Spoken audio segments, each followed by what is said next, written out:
Now seems like as good a time as any to start. Hello everyone, and welcome to the Terraria Manch the Mystic emergency stream because, well, recording a supplementary video where I'm searching for the marble biome so that I can properly build Manch's house and do a bit more exploring of the underground, maybe a bit of building up some NPC housing. A certain event happened, and I couldn't do anything about it because I planned on either on the next Manch the Mystic stream, having this event happen during the stream would have been perfect, or slightly fudging the truth in the written portion of the Manch the Mystic story,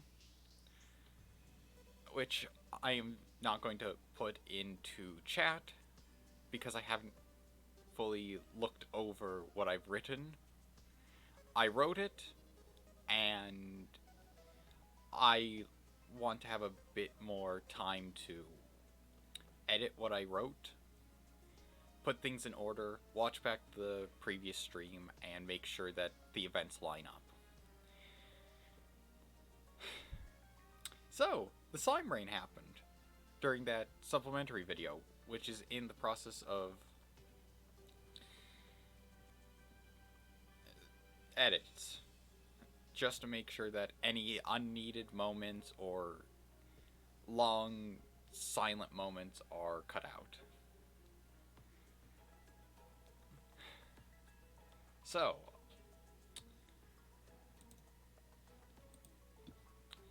I'm kind of in an interesting situation where I have to explain a lot because nobody would have seen the supplementary video as I have not released it yet. And a good amount has happened in the hour-long recording. Actually, I think it's an hour and a half. So, I'll do my best to explain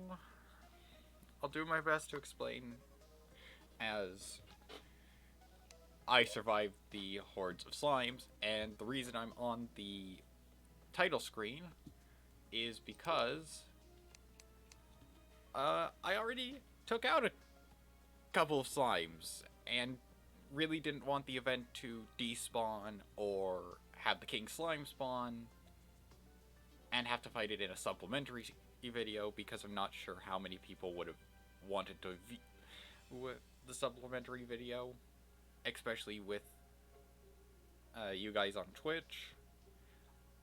I'm not sure how much you would have enjoyed the fact that a lot of stuff was going on and some story relevant stuff was going on in a video some of you might never watch, whereas people on YouTube would probably see it because I'm going to be making a playlist on YouTube for Manch the Mystic, so that then with all the Terraria stream VODs, it doesn't become this task to search through and find whichever character you want to view. So, without further ado, let's summon a king.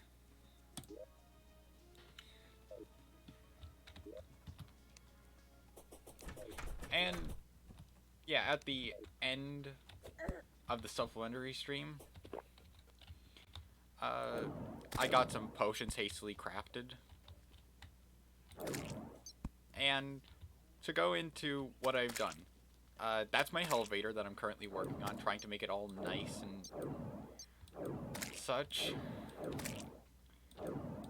And I've updated the arena so that when I have the goblin invasion spawn, which is earlier than I would have liked, but hey, a near 10% chance for the slime rain to show up. Chances were going to be that as soon as I didn't want it to show up, it would. Oh yeah, upgraded the staff. As you can see, I have the amber staff. Did a bit of exploring in the underground desert to try and pick up an extractinator. And I don't know what else I really did. I mean, there's the marble biome, there's the golfer.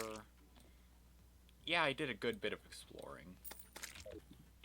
Mostly it was working on the elevator and the desert, really. I mean, getting to the marble biome in the jungle was a bit of a thing.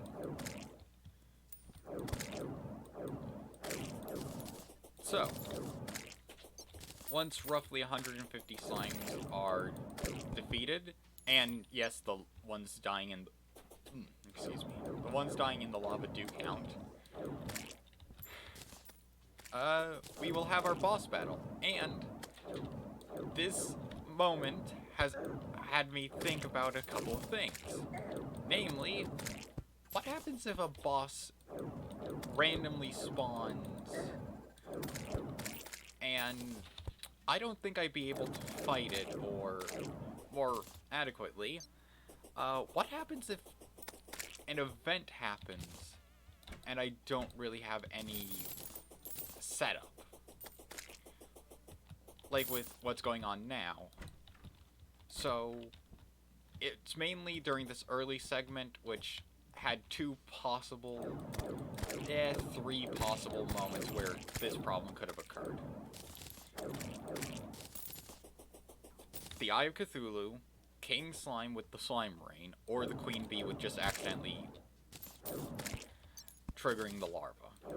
Now, in the case of any of those, once I had already beaten one boss, I'm at the range of having, I believe, man.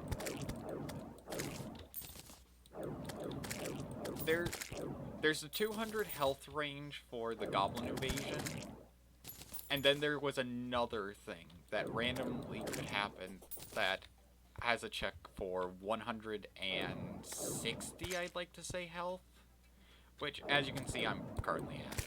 Now, that's either the Slime Rain, or that's something else. But I know that out of everything, I had to figure out whether or not with beating a boss that spawned seemingly at random, or could spawn without my explicit permission, what happens about the health situation?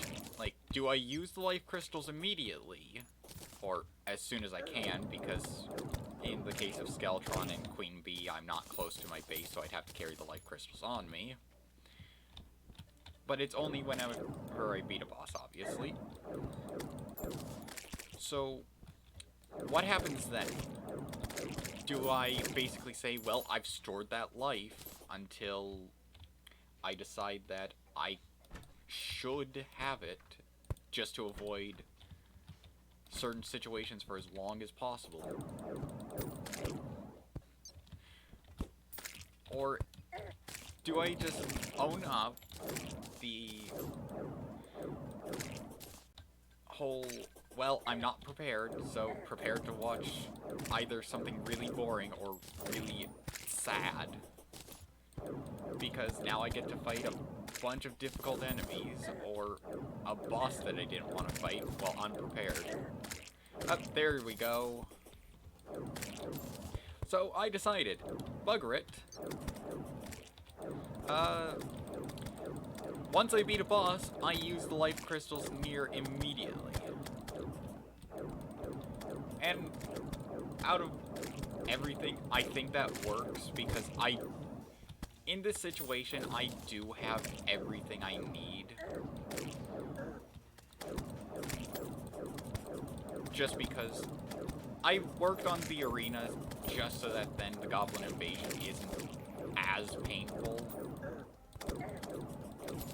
And thankfully, the King Slime was made easier by the Slime Rain because of how many slimes it spawns. This may seem kind of hectic at points. Oh, especially when that happens. But if your mobility is pretty good, you just have a bunch of mana on the ground that you can pick up, and I mean, it's kind of a waste at points when I'm not that low. Yep, needed to heal. And I mean, as King Slime gets smaller, it's easier to dodge around him. The real problem comes from the large amounts of slimes, and if you fight him, like I am, just at the top of the arena, you then have the problem of slimes falling on top of your head. Or him falling on top of your head. Oh, I just realized I've been doing this without buffs, so probably taking a decent bit longer than it should have. But yes, Slime Rain is done. Now, for the part I was dreading. With the Slime Rain done, I used 3 heart crystals, putting me at 220 health. Meaning, the Goblin invasion can now spawn. Now, the exact specifics for the Goblin invasion spawn are as follows.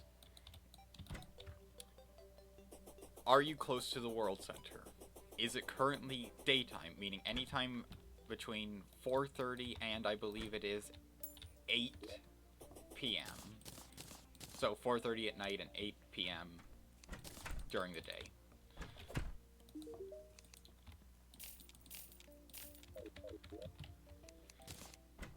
Did you break a Shadow Orb or Crimson Heart? Where did I put those? I think they're in here. Yeah. So yes, 220 health.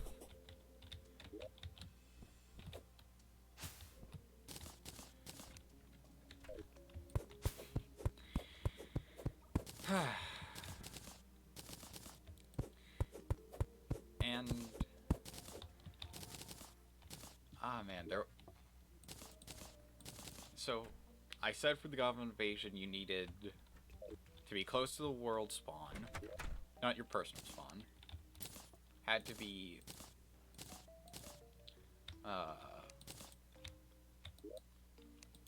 at 200 health, be in the daytime. Have destroyed. I think I covered all of what I needed to. Oh, and even though I know the slime mount does summon damage, accidental damage clause applies unless I use it purposely for damage. And it's too difficult to say whether or not what I do with it could be counted as accidental or on purpose. Solely because, say I'm running away and running away just so happens to be using the, say, boss to fly away. By using the slime mount to constantly damage it while escaping in an upwards direction. So, thankfully, the Goblin invasion is probably not going to spawn now because it's turning to night. But out of everything, there's a little problem I need to take care of. 2 Shadow Orbs have been destroyed. A third one needs to be destroyed, and I need to get the loot from it. Because now I'm approaching the area of the game where I need better equipment. My Amber Staff is good, 24 damage, 5 mana, but I need something more. And that means I need to take on the Eater of Worlds. It's not going to be a bad fight, it's just going to be a long fight if things don't go too well.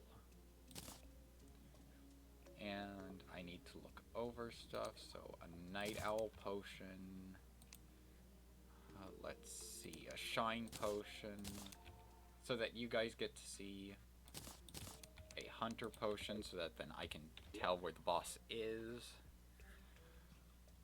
I'm going to need more platforms, and just a bunch of blocks. Yeah, wood platforms.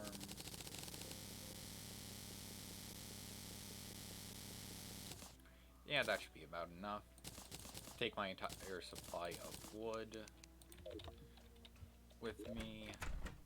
Yeah, I have bombs. Now the only thing is I need to make them sticky. And I could use dynamite, which would make this go a lot faster. But I don't really want to spend the gold on that. Really, I'm saving up as much gold as possible for anything that would help me. Like the Celestial Magnet or the Zappinator. Generally, a fair bit of stuff. And a thought that occurs to me is I could easily grab a quick bed, just make a quick bed, and have a spawn point in the corruption. Just so that then I don't have to run back and forth too much.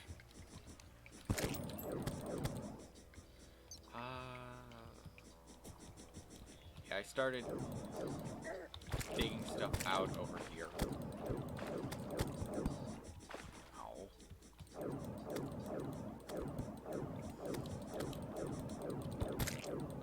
The slight bit of piercing really helps. Yeah, I think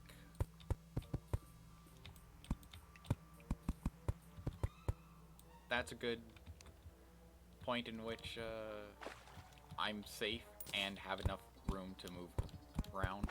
So, lighting the place up with torches.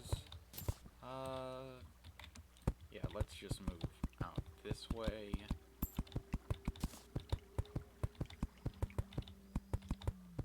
And yeah, up from here. So, that should be a fair bit of space.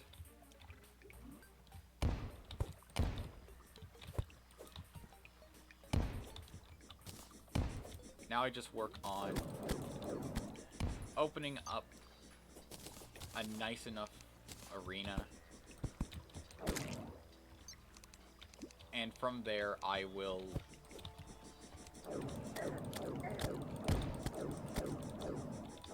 kit it out with everything I need, because I didn't grab everything I need. I realized that I should have grabbed a couple more things to help me.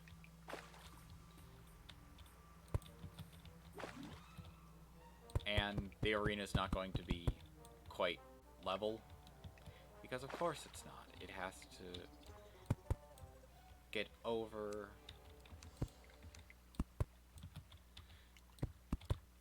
the demon altars. See, there's the hammer. Oh, there we are. Actually, I should just have the hammer on my hotbar. Oh. Yep. Now I can continue following out all of this, except I did a bad and accidentally opened up my box.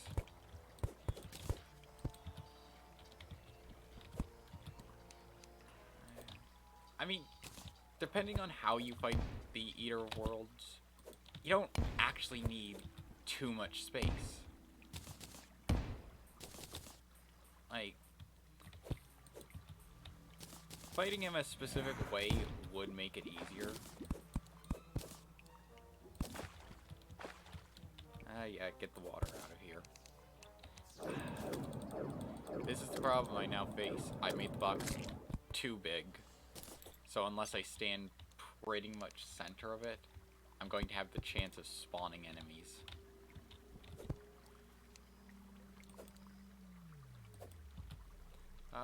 Hope.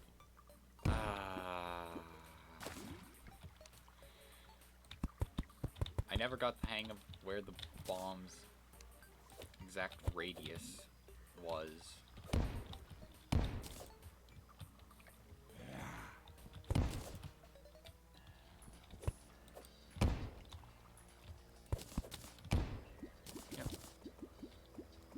Oh, that.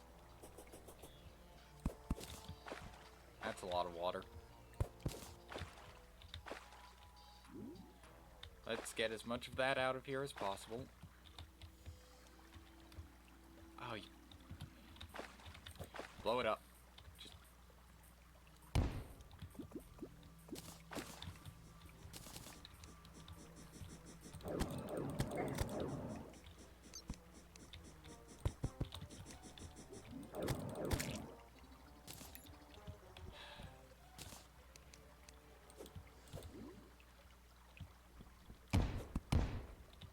So along with needing a decent upgrade in weapons,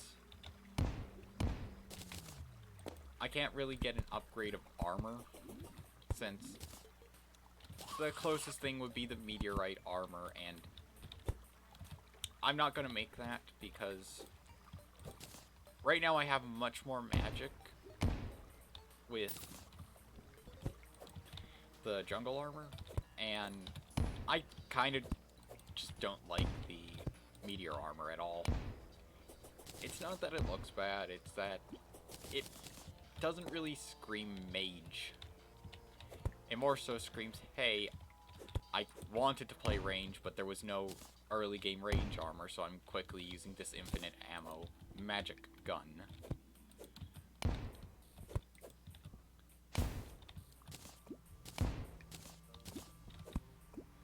That's just what it screams to me.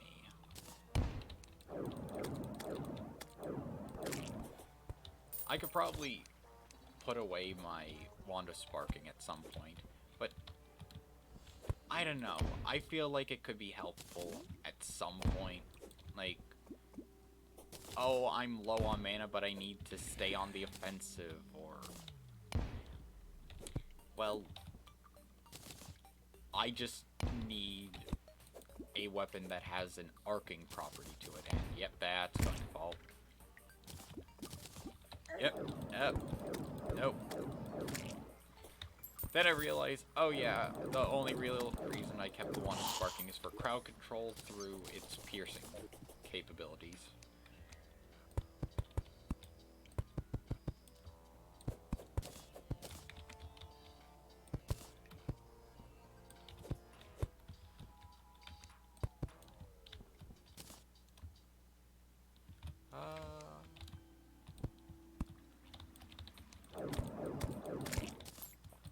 I'm trying to think of how much of an arena I need. I mean, I could do this the cheap way and just build a skybox so far off the ground that I'm still in the corruption, but far enough up that the not the destroyer, the eater worlds can't hit me. I don't like that. Just kind of cheapens the boss and kind of reduces the amount of fun I could have. Besides, who wants to watch a mage shooting down at a pretty easy target with next to no chance of death?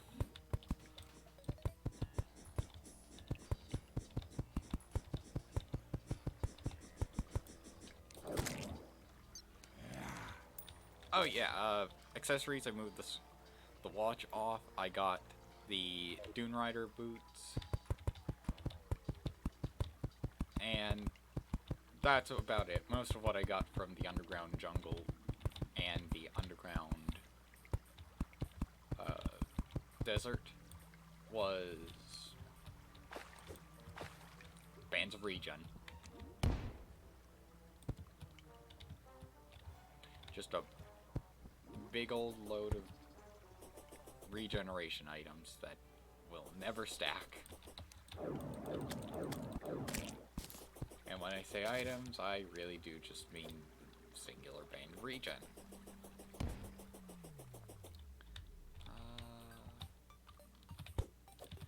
Yeah, I know that's going to destroy some of the platforms and the wall.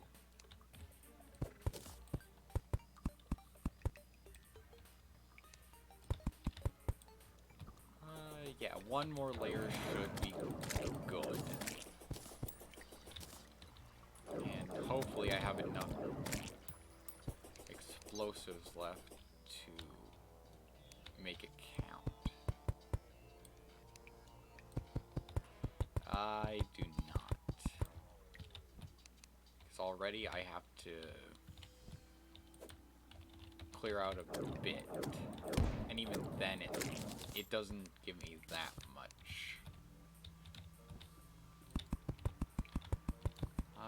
If I had more time.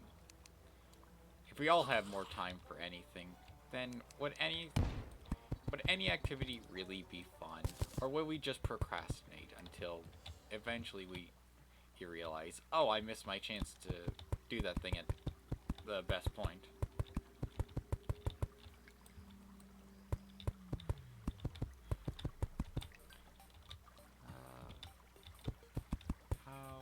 Yep. So I had just enough to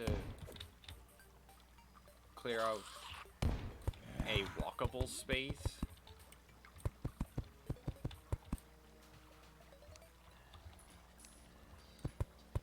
I mean, it's not too much. It's just better than nothing. Ah.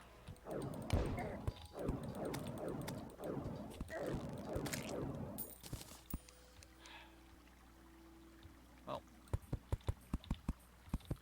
let's just put in the ceiling walls.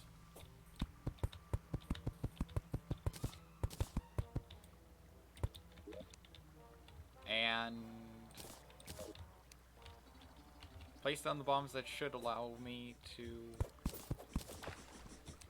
easily get to the crystal. And I could have used these to help.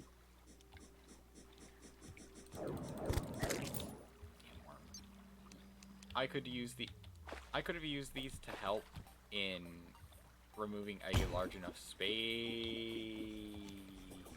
Okay. That is a big worm. If I had the Vile Thorn, this would be so easy.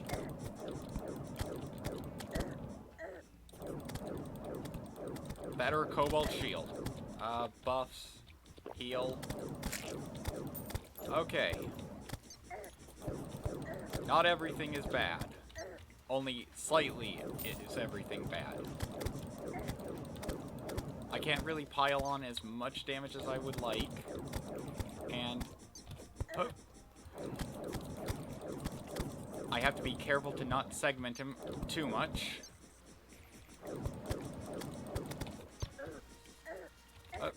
Nope.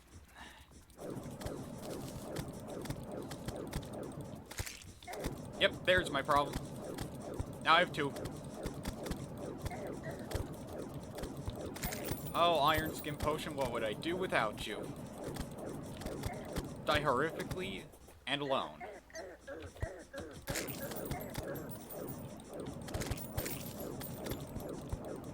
Okay, slightly letting things get out of control, but I can handle it.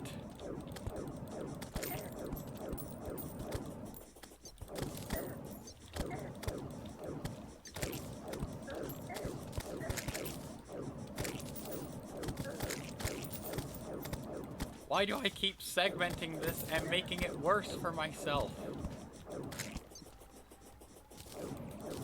I really wish I could make something out of the Shadow Scales and Demonite ore for magic weapon. It just kind of feels like there's something missing. Oh, when did I segment it more?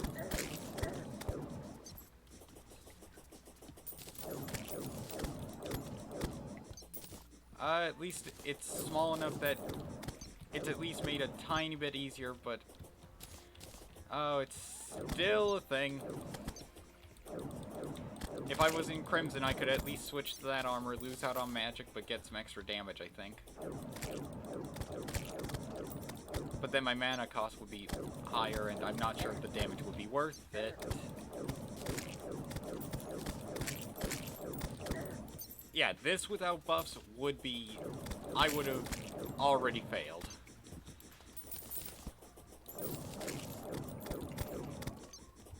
this without the staff, I would have already failed. Because it has about as much piercing potential as...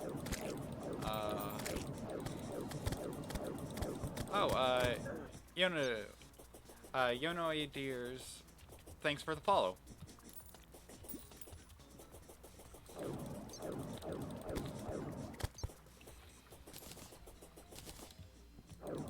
Sorry if I messed up saying thanks for the follow. Currently focusing on trying not to die. And yeah, I'll check out the game.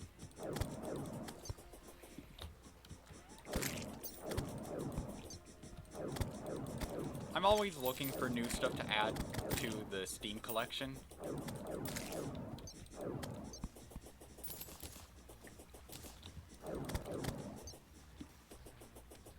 Come on, worm.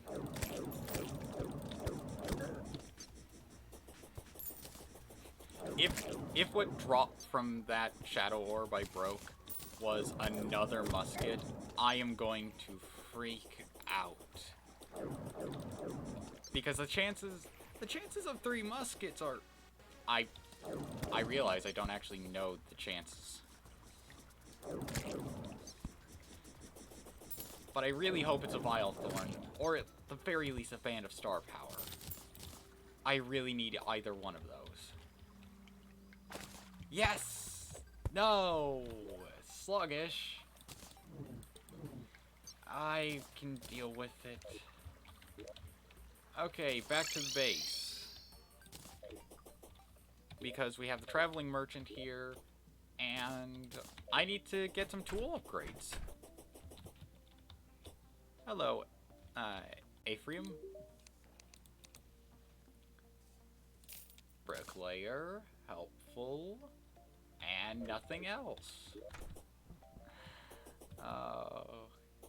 Only one item that isn't going to be useful.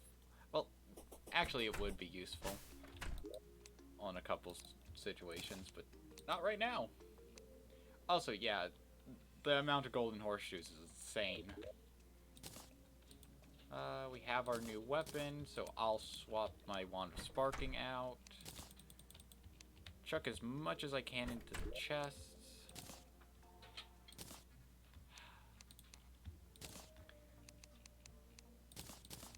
And give me a moment, I think my dog wants to come in.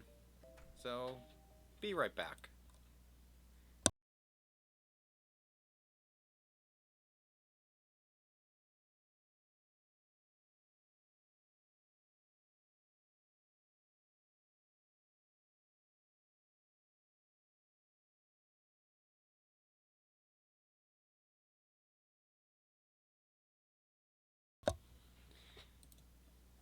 And I'm back.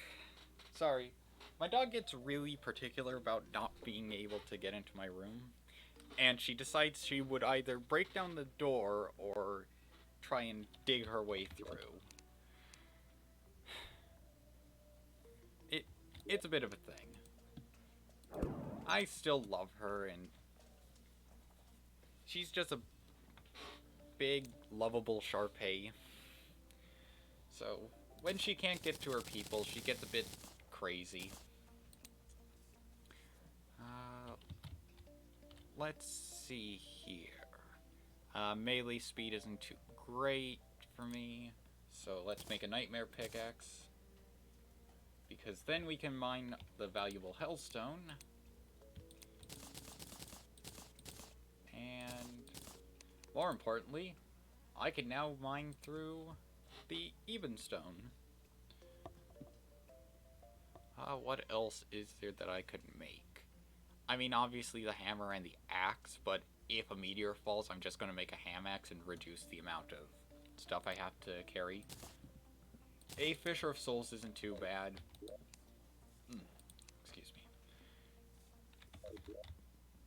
Since doing some fishing would help, I need to for some pretty valuable items. Intrepid Worm Scarf. How useful. I mean, the Worm Scarf is really useful. It's just Intrepid doesn't really help. I can sacrifice my Band of Regen. Armor on Mage doesn't really help because there's they have such a low amount of armor that the modifiers, I mean, early on, it's really good to have high defense because less chance of dying. But once you get to a point where, well, damage takes precedence over defensive value, then you don't really have much room for 3 defense to make anything better. Really, if I could get some menacing or maybe arcane to give me more spammability would be nice. So, Eater Worlds is done. I still need a Band of Star Power, so let's go off and get that. I mean, it's sad that I couldn't do more with the buffs on. I want to make as much use of those as possible, since stars are difficult to get, or at least gather in large quantities. That's more what I mean. It's difficult to gather them in large quantities, and it would be so much easier if I had the ability to just build a sky bridge that auto-collected stars. And technically there is a way for me to do that, but it's a bit of a thing to get to do, especially since it's hard mode, and I'm not sure if it's worth it to try and do what I'm thinking. And that is to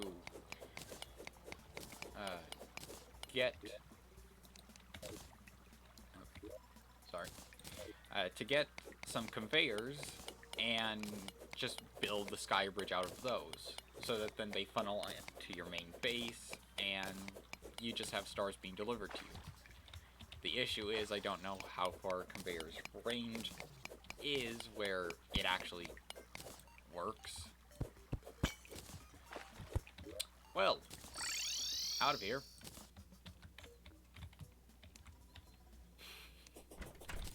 Of course. First 2 attempts at getting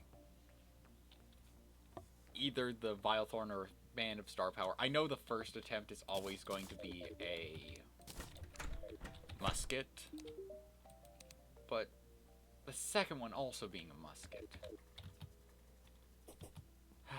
What are the chances? Let's see what I can do with this. So, Panic Necklace. You can make that now? Huh. That's cool. Not gonna make it, though. It kind of seems like a waste. Mana Regeneration Band. So, just a better Band of Star Power. Yeah, I'll make that. I have plenty of Bands of Regenerations. I just know... Oh, I might be able to spare 1. I'm not too sure. I mean, I have 4. Yeah, let's not do that because I can't, since I don't have a... Now I need the Goblin Army. Now, of all times, I need the Goblin Army to spawn. I could go off and just quickly fight Skeletron if I wanted, but I think I would get my own bum handed to me. Just from the pure fact that, hey, I'm fighting Skeletron without some of the nicer equipment. Besides, I think,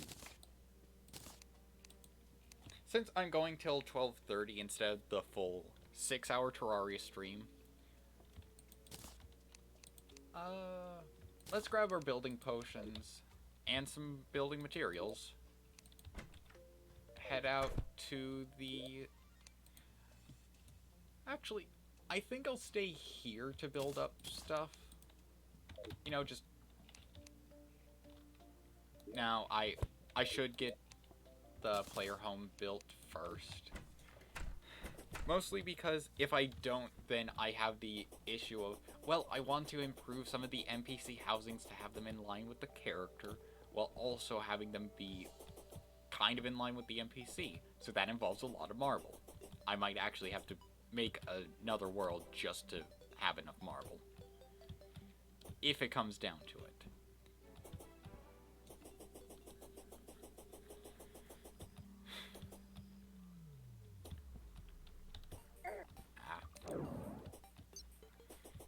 Well,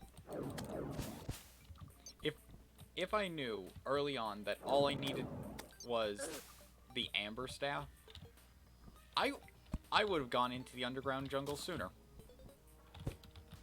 Like, it has helped immeasurably since getting it. And I guess my previous thoughts on the underground desert were just built on really early game, like just starting the game characters, because going there like closer to now, I mean, I did it in the supplement video. Oh, and for that I had close to my current equipment. But yeah, here's where Manch's home is going to be built. So let's continue working on that. Grab all the blocks that I need. Yeah, smooth marble. That. And yeah, let's put the gem spark blocks in, as well as making some... Oh, please tell me I don't need like a special crafting. Do I need a sawmill for making these? You've got to be kidding me. You've genuinely got to be kidding me. Do I need a sawmill to make... If I need a sawmill to make columns of any kind, I am going to be so angry. Especially since I can't make one. I'll be back with a sawmill.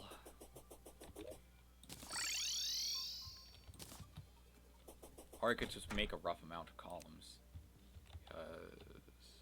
Yep. Taking my sawmill with me because... Yay! Not realizing columns are... Apparently you need a sawmill to make stone columns. Especially when the crafting table says advanced wood crafting.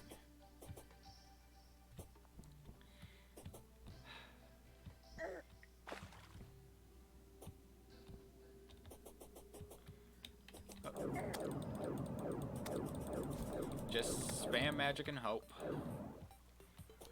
Out of all the things I've learned about Mage, that has been the biggest part. Just spam magic and hope. If you can stand still, then, well, your magic's gonna regen faster.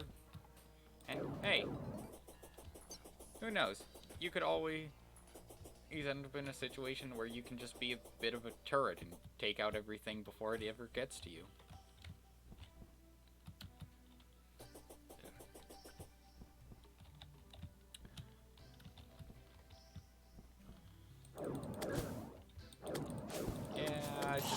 Just kind of headbutt a zombie. Why not?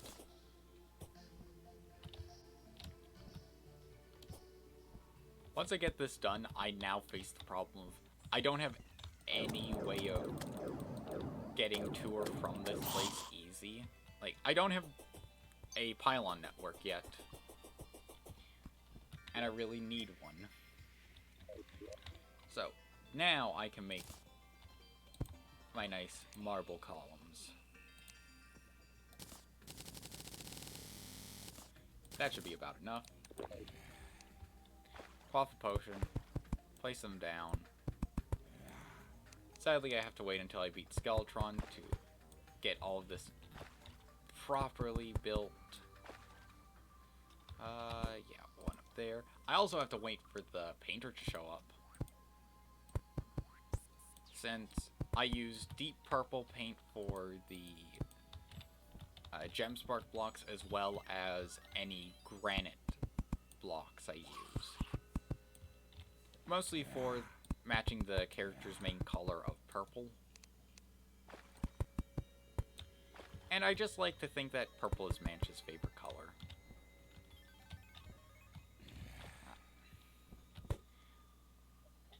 There we go. And I have to figure out what to do with there.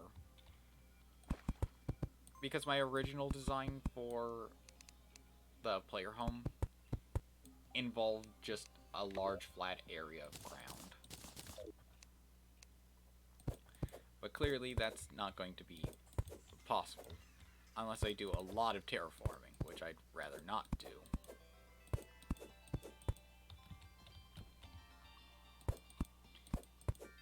Get that hammered into place.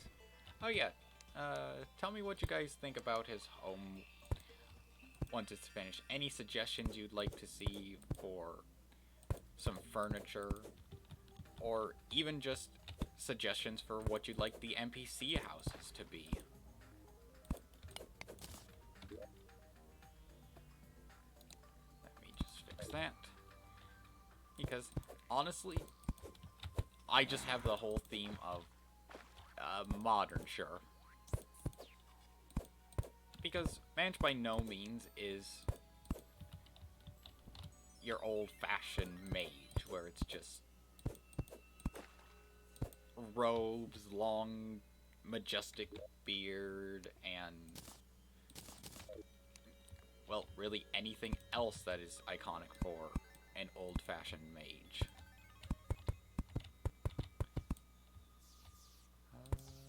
There's that.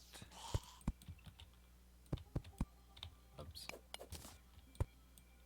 So then I need to clear this out.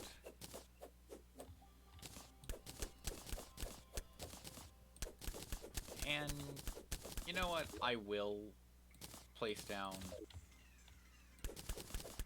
a marker for this because for an adjustment I'm going to make to the house's original design, I need to know exactly where the pillars would be. And part of me is just like, this design kind of looks like chains holding the building to the ground. Or just magical glowing pillars. Which have a really nice look at night. Just absolutely gorgeous. Since they just add to the magic part of the build rather than the modern. And I'm going to be the first to say this, building a modern mage build is bloody difficult. So let's just I'm going to quickly pull it. I've lost my ability to speak for a bit. I have to quickly pull up the design for the house so I know roughly what I'm doing. So, yep, that.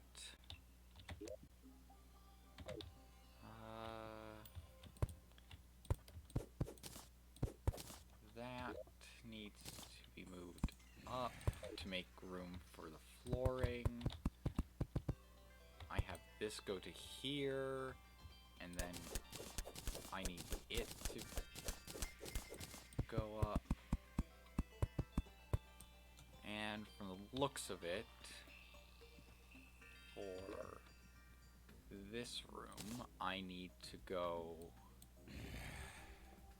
let me get the floor in so then I know exactly what I'm doing.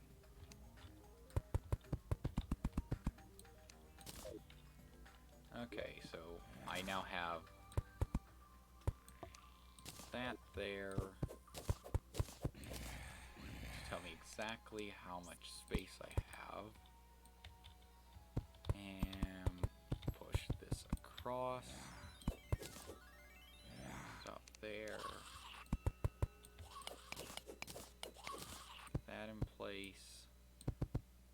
So that's 2 up. Let's go 1 more. And there is the ceiling. That way I can have 2 rows of chests on top of each other. Did I bring the proper stuff for walls, and I accidentally dug out more than I wanted?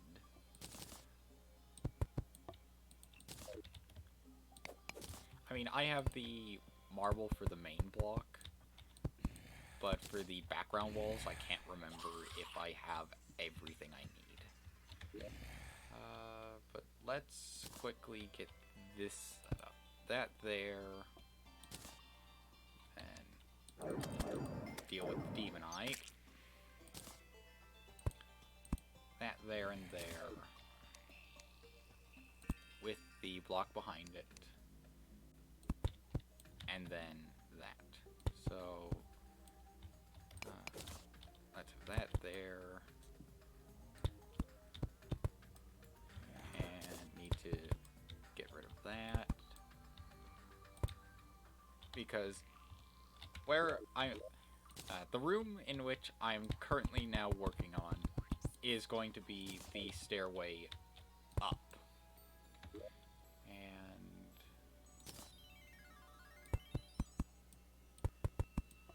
I think that's about right. I wish I had exact measurements. But I also need some way of making the staircase a bit better. So since it's 5 in between... Yep. So I just need to mark that that is the center block. Just to be sure. Yep. I had to double check. I'm not going to use chain, that's solely a placeholder, so I know exactly how much I can build. So then, I need to pull that down, go back up here, place that in line, just grab the materials that I'm actually going to need. And yeah, all stone brick is going to be actuated once I have access to the mechanic. And I think it adds to the build. And already this looks nicer than my original design. Let's quickly... So with that, you have 5 blocks in between here. So then, I need to do some quick measurement. So from that central block, you have 2 out this way. Then that 2, 3, 4, 5.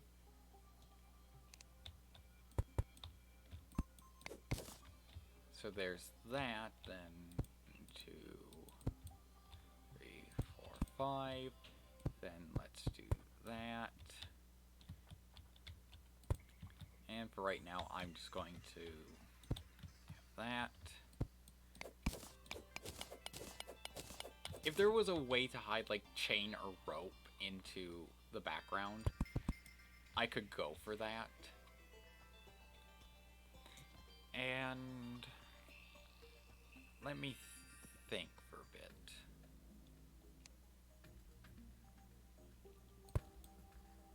Well,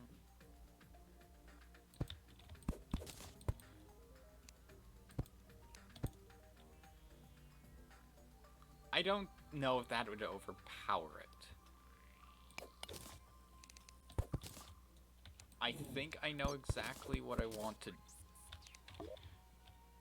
do for that. And ooh.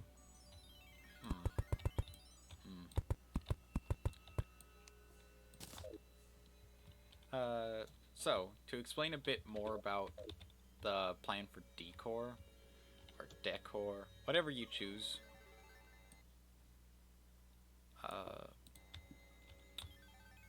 I'm going to have boreal wood chests in this room. This room's going to solely be used for building up the rest of the house. And yeah, I could have the dining room be here still. So then that bunch of glass blocks. And okay, I can use the door in my picture as a measurement tool. So that's 3 up, then another 3.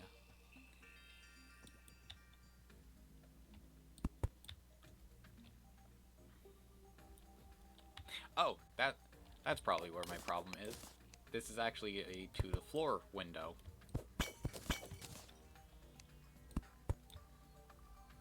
So 3, then another 3 up, then you have the bit across, and there's the dining room. So grab from the pig some of the furniture.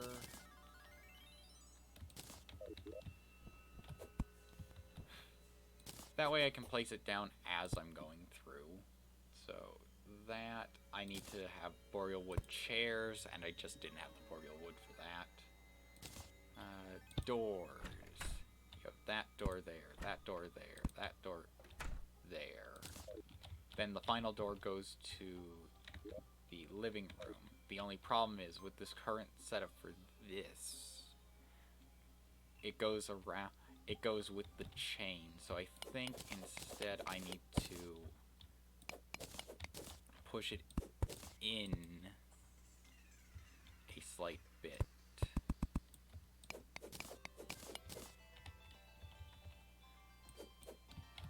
Because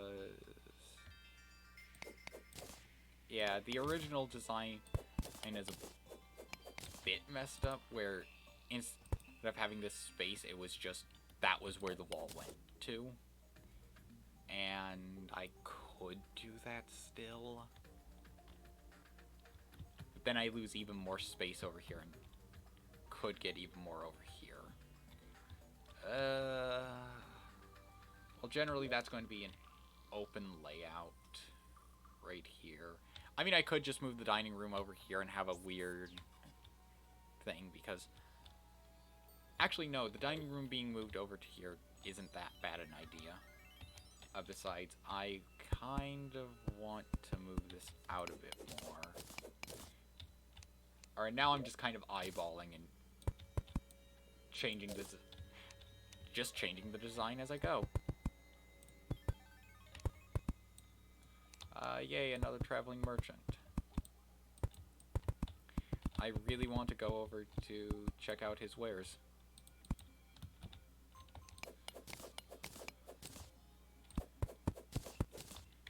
But I really want to finish up this. That looks centered, but also not centered.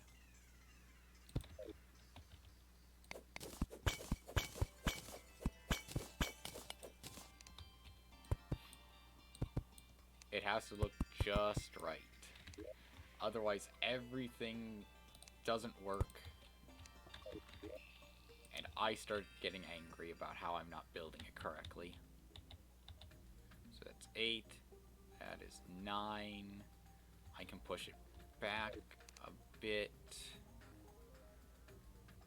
So that then it is even. That's probably... yeah, that's 8. That's 8. So that is correct. So now you have a little resting point going into the dining room. Now the table doesn't feel centered. I realize now that it's interior wall, so I can actually move the table over by 1. So you have 8 there, meaning 8 there, 8 there. I just keep moving it out further. Broke that block because I found that tiles don't seem to want to regenerate at all. And that's a problem when you're building and you just have one broken block in the center of your build, and it's just infuriating because it doesn't fix itself. Let's see. So, using that.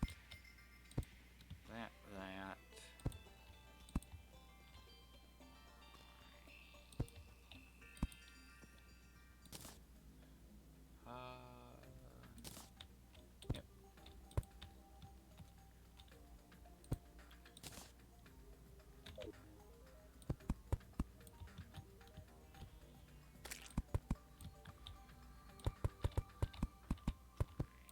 Okay, then I'm just going to push this all the way over to here. In which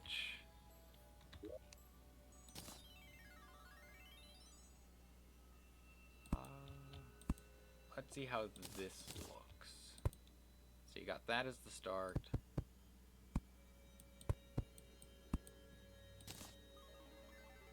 You have the full proper build. Nope, I do need that. I don't need glass. I need... Did I run out of marble pillars already? Thought I made so much more. Am I just blind? Yes, I am just blind. Selective item-based blindness.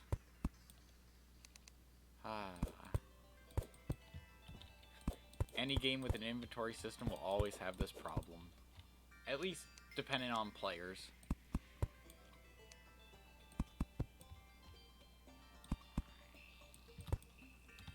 Because, I mean, not everyone will have the same problem of, well, I can't see where my item is even though it's staring you right in the face. And that is why I need this spot right here. So, let me just quickly pop back to base. Figure out where the traveling merchant is.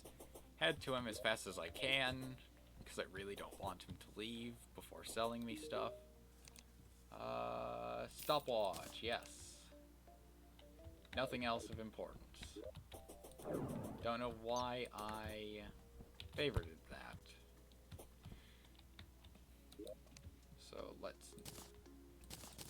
let's place our newly acquired stopwatch, if I could get it in my inventory proper. With everything. Didn't even need to buy it.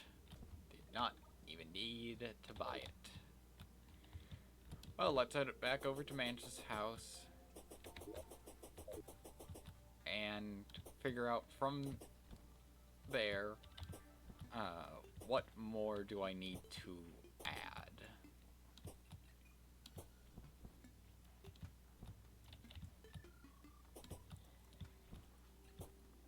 I think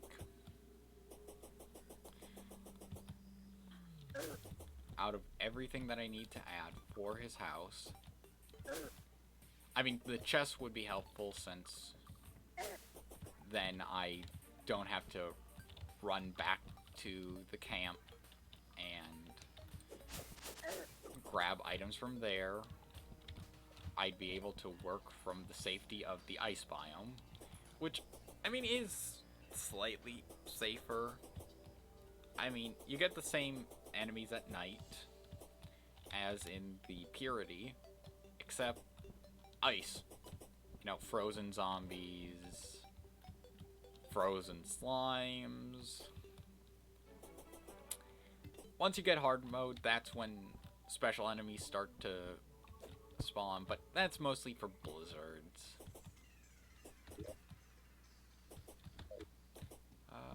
Okay. I can keep that part of the design still. And yeah, the biggest problem about this is just the not having much of a way to move around quickly. I left all my chains back there, but then again, I don't need them. I can think of something else to do. So let's just build that out a bit.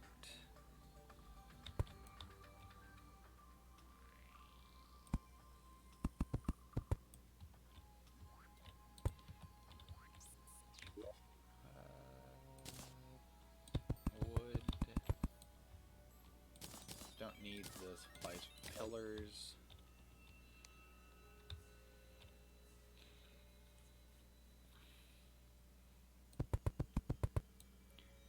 Get that set up.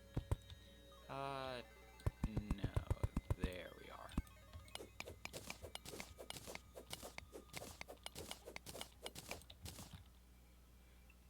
Depending on what I do with the staircase, this may need to go out a tiny bit more.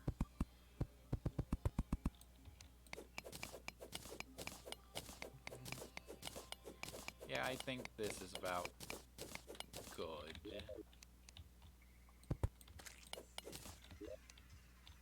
I need to quickly set up the lights, which are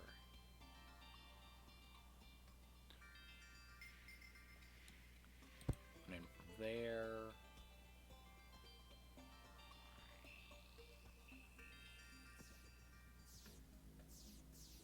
Couple in from there. So using this.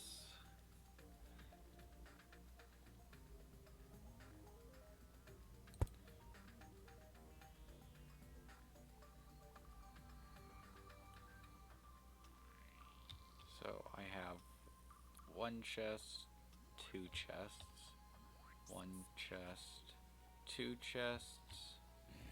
I could get a third chest if I extend the wall out a bit. But instead, I think I'm going to pull the wall in.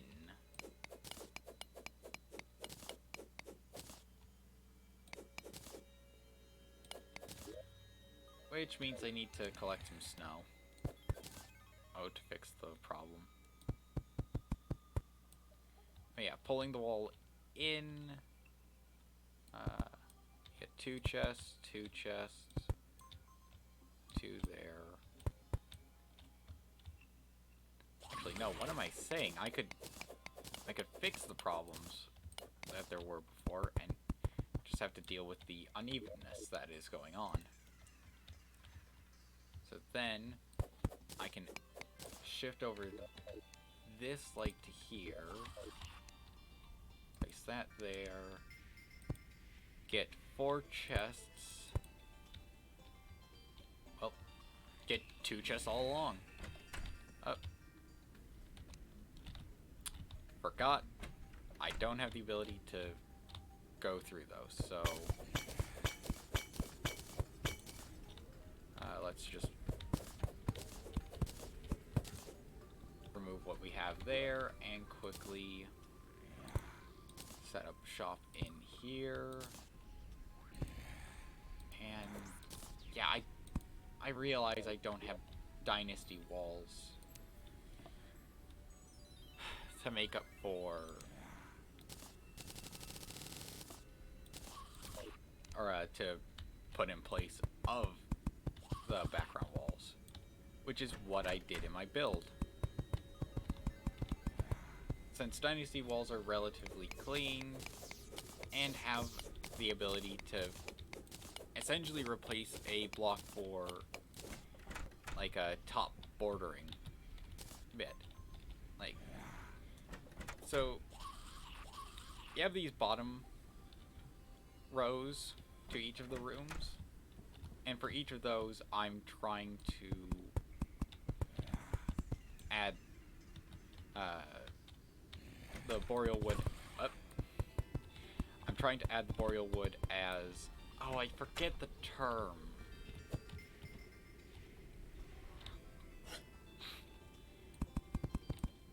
But they're there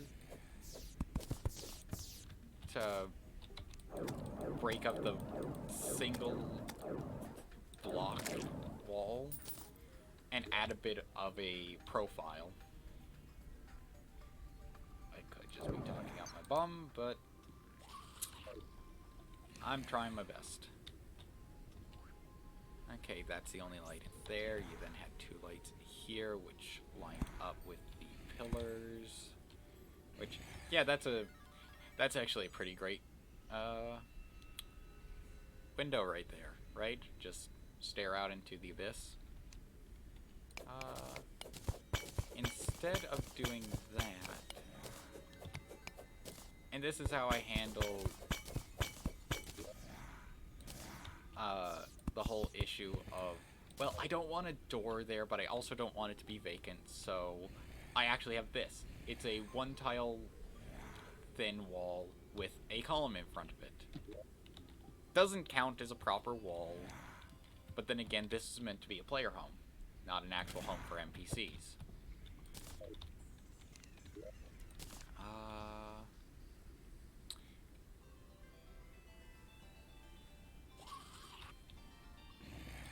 How much space do I need for this? Not too much, and I did have the room pretty small beforehand. So I think there, and then...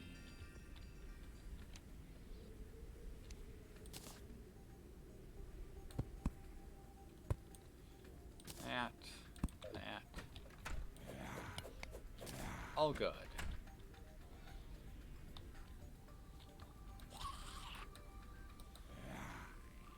Let's quickly speed up time a bit. So hopefully day returns, I can see a bit better, and... No. I need to figure out some other stuff.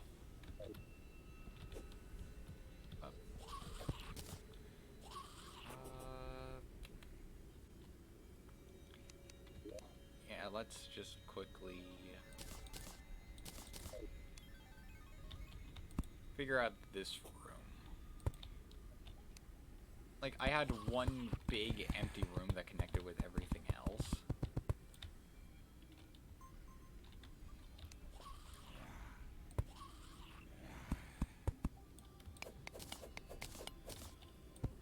And...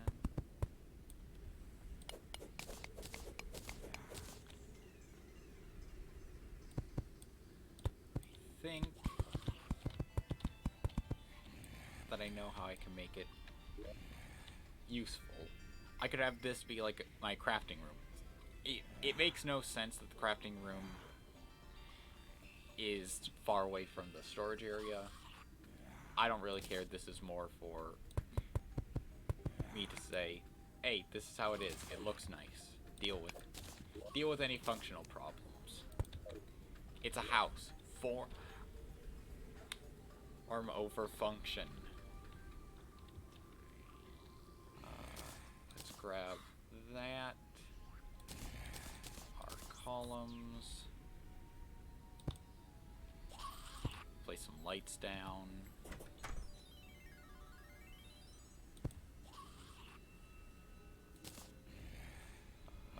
Where's the stone brick? There they are.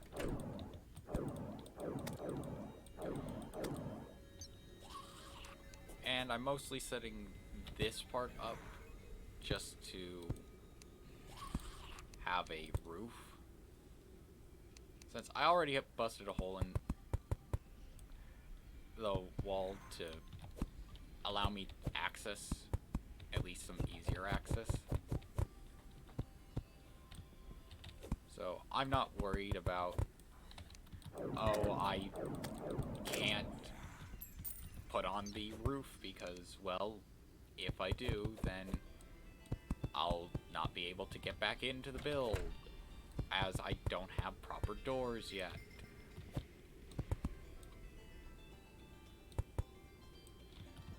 And I think I want the roof to extend out a lot more than it did in the original.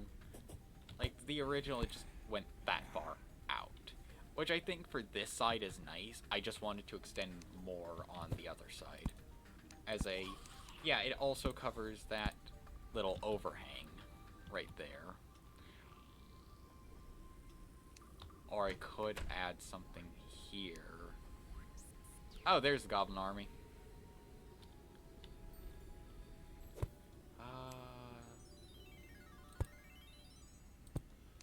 Let me just quickly place down.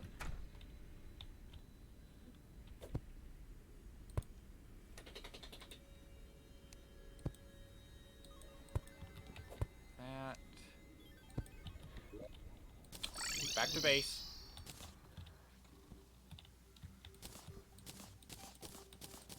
Because I am not fighting the goblin army anywhere near Manch's player home.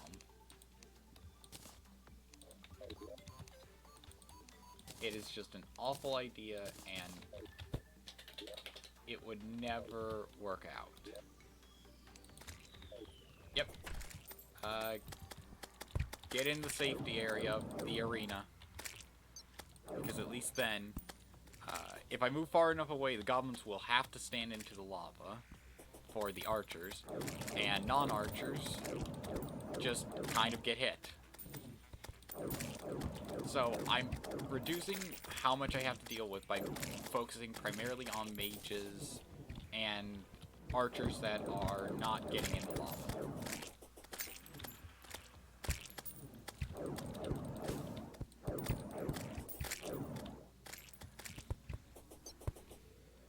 Come on. Follow me into the lava, where you will quickly meet a quick end. I used quick twice there. That's a poor word choice.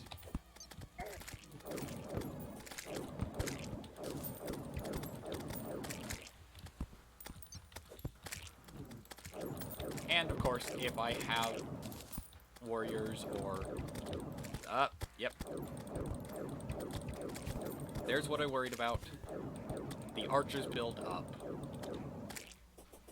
And this is something I feel happens with the goblin invasion based on how you fight the invasion. And as it goes on, it spawns enemies to specifically counter how you're fighting them. Like, oh hey, you're not being hit by a lot of our melee guys? Well, here's a bunch of archers. Oh, you protected yourself from our archers by just hiding in a solid box? Well, here's a boatload of mages.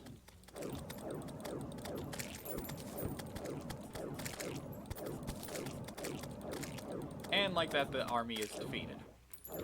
With very little loss of life on my part, and a lot on the goblins. Now I can go find the goblin tinkerer, get myself a tinker's workstation, and have some fun crafting beautiful, strong accessories.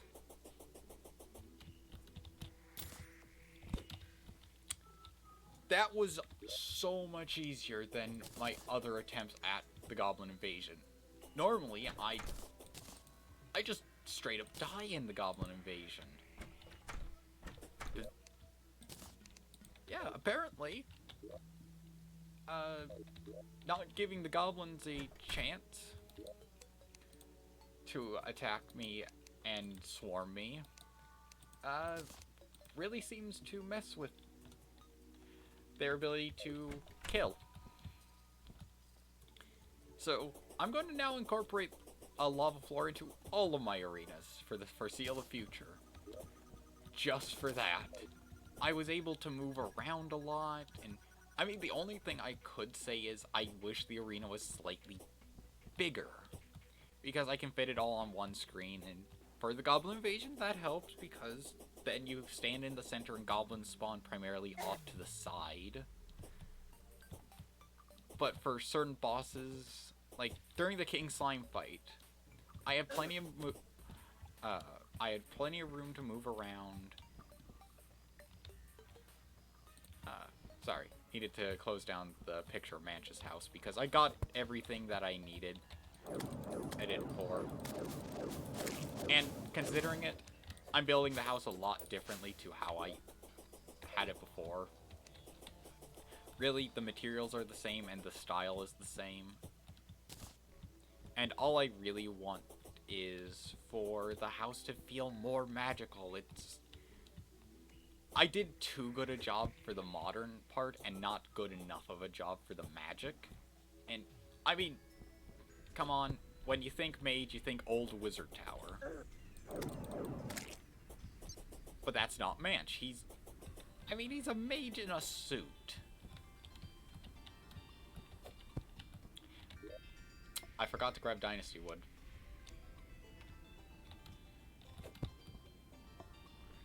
Well, I can at least... Did that fill in?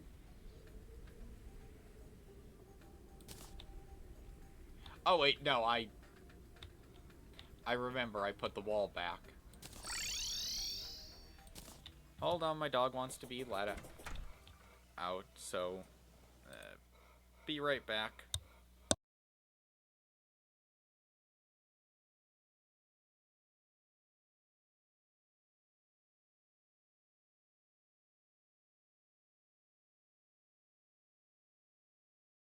I'll be a bit longer since I realized this is a chance to let you guys go out, get some snacks if you want to get snacks, drink refills, or a drink if you showed up without one. And this gives me time to get myself a refill for my drink.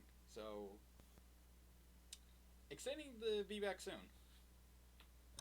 I enjoyed the break, and probably be back in a couple of minutes.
And I'm back. Hope you guys enjoyed that break. And definitely, you hope you got something nice to snack on or drink to watch the stream. So, let's grab the Dynasty what I keep forgetting to grab. Store away unneeded materials. Double check some stuff. And then off we go. So, now I think going into the underground would be a good idea. Since we could find the Goblin Tinkerer down there. And I'm trying to think of anything else we would need. Oh, if only I had taken care of the Goblin invasion before finding the marble biome. Oh, yeah, I need to use 3 more heart crystals. I just realized that. Because we got 220 from King Slime, so I should be at 280 since I beat Eater Worlds. I'll do that as soon as I head back to, excuse me, the camp.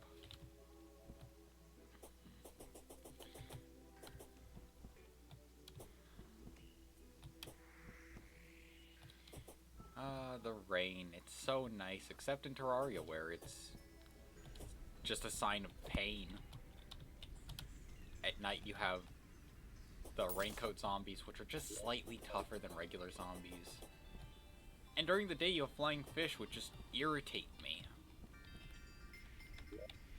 I should have grabbed some iron while I was there. So, let's grab a bunch of wallpaper. And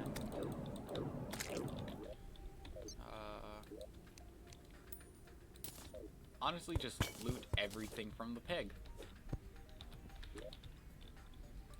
I can then cover up that and just start placing walls. This is why a building potion is awesome. Into here.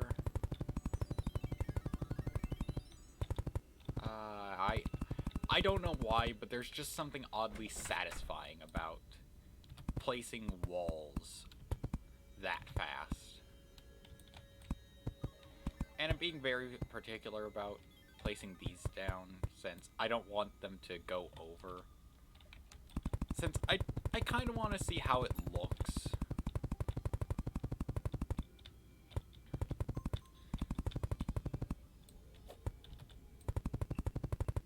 And I'm putting in all the walls first. Then I'm going to figure out exactly where I can place windows. So... oh, I didn't make any window blocks. Oh, and I need to place the pig down again. Let's just place him down there.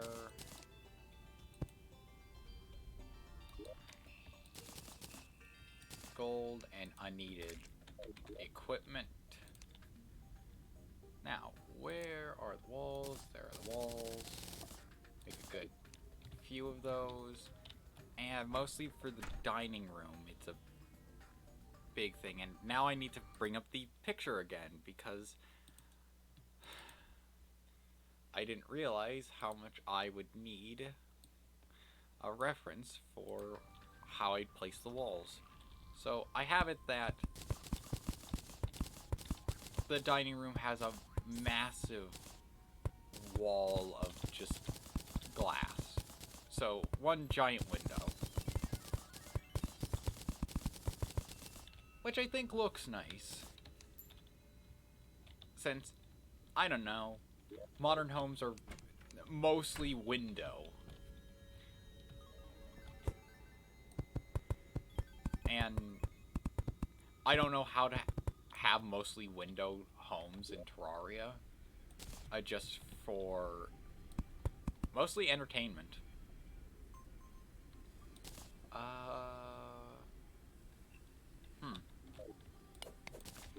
Give me a second.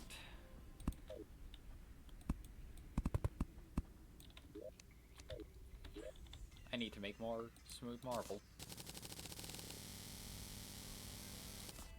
And more glass walls.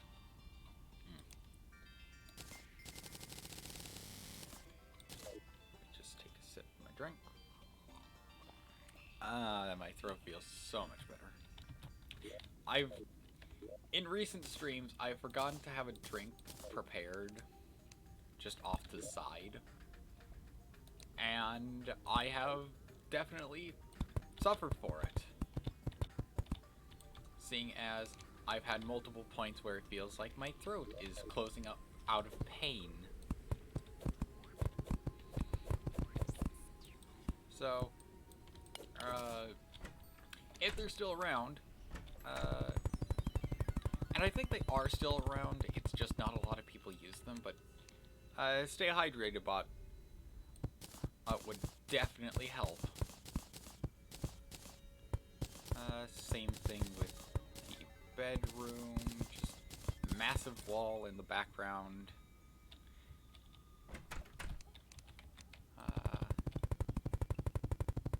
Anywhere else, though, oh, just with Manch's home, it's not really a place that has a bunch of windows everywhere. I mean, in the case here, it can be,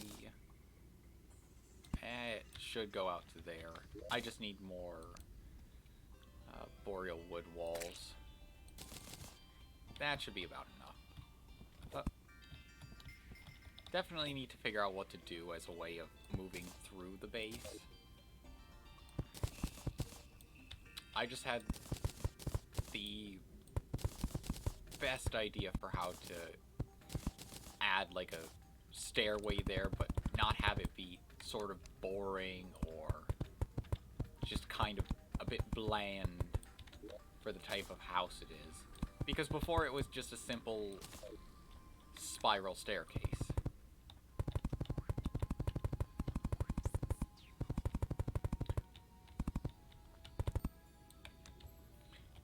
Oh, wait. There we are. Perfect. Yeah. Brain slightly gets messed up by that. Because there's not a similar thing here where it just kind of stops and now I need to fix that. Now I need to fix that. And I'm not sure if that's something that is just I should have it go all the way, and maybe I should have it go all the way as like a three-dimensional version of this. It would just be this giant wall of glass. And I realize to add to this, I could do that to add a really interesting bit of shape to it. Mostly in the regards of, it's kind of like this bit of glass is like a wrap around, like essentially take the backing wall and have it in the foreground as well. Maybe, it's hard to explain. I'm trying to think of how I could explain it.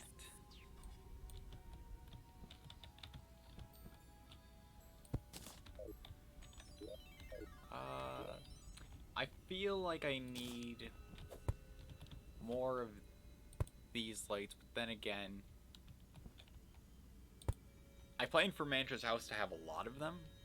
Like, there were 2 on this level, 4 on this level, then only 4 on this level. And now that's changed because of, honestly, how building this has gone. And I really want to figure out a way of having this be closed off in a way. Like, if I could have, like, the single hammered half block that isn't a half block, but have it rotated 90 degrees, I think that would be beautiful.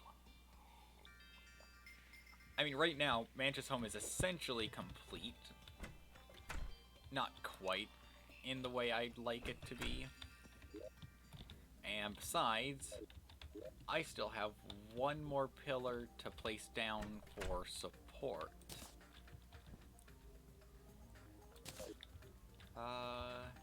Since you have this main 4-pillar structure, it feels like part of this room should just... Sorry, I just smacked my mic right there. It feels like this room should collapse over.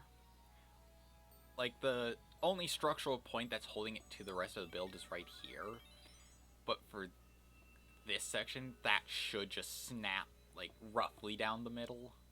Right here, it's a bit more understandable as a, well, it's closer to that structural point. And I'm in no way an architect, so I don't know exactly how things like building structure and definitely the structure for a modern building would be. But all I do know is if something is far off a point of balance and its center of mass doesn't line up properly off of where that balance is, it will either fall over or, in this kind of case, part of the room will fall over, the other part would just be a broken mess.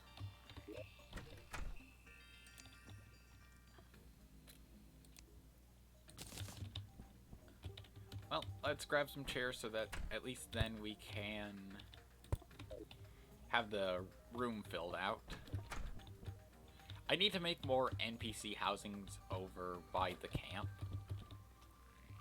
Just because, out of everything, I would prefer it if there were no NPCs in Manch's home. I could see them living nearby, just not in his home.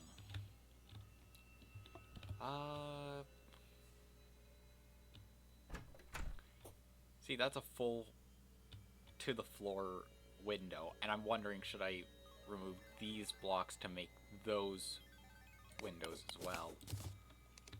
Let me give it a try. Yeah, no, I think I actually quite like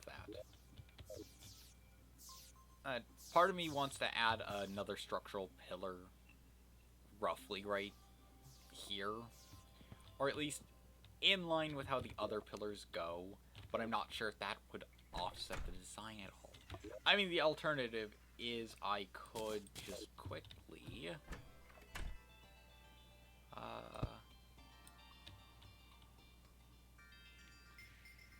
hold on, I need a building potion.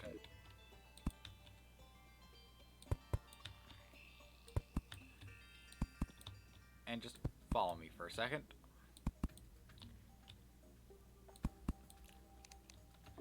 A hammer, where is the hammer?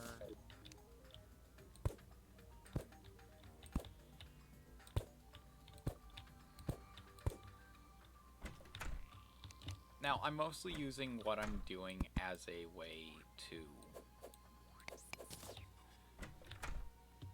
kind of make it feel like there's some sense of magic holding it together.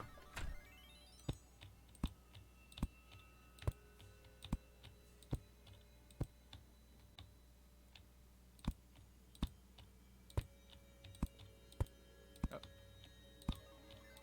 Not what I wanted to do.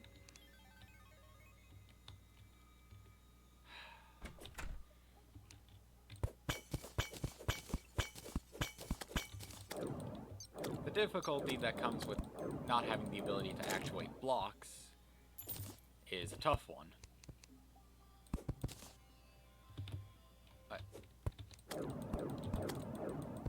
Okay, get out of here, Demon Eye. I need to...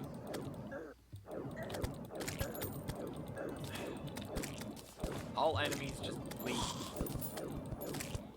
You're trespassing on private property that is only private property now because a house has been placed there. Or even though you all might have held claim to the land before.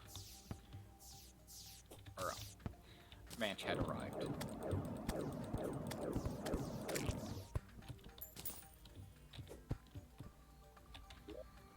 But yeah, so right now, the only problem that there is with Manch's home is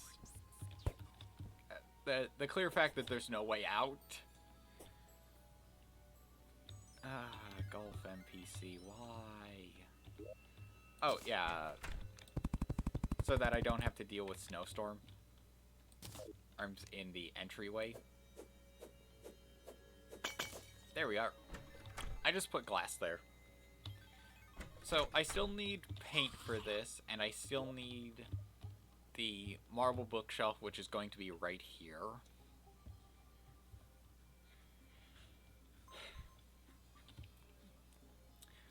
But otherwise, I think the build is pretty much done. And to avoid having problems getting in or out, yeah, that window has to go for now.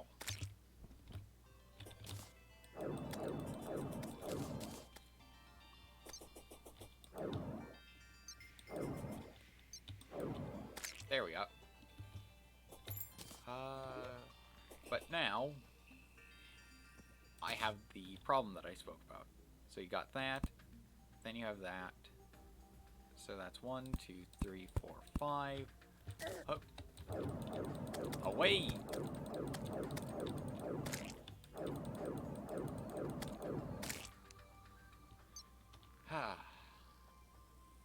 Now, let's continue building. Then you have that.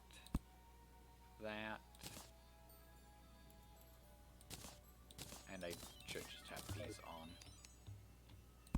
And in the middle, that there. Take out the spacers, because then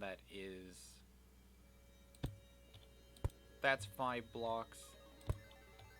That's 5 blocks, and then you have... Nope, that needs to go over 1.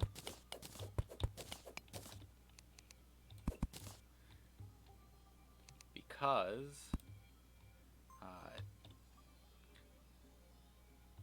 so you have the 5 blocks here, then you have 1, 2, 3, 4, 5, then 1...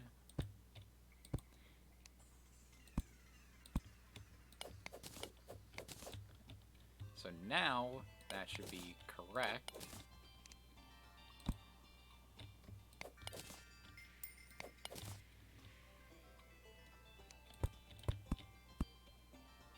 Yes, that is correct.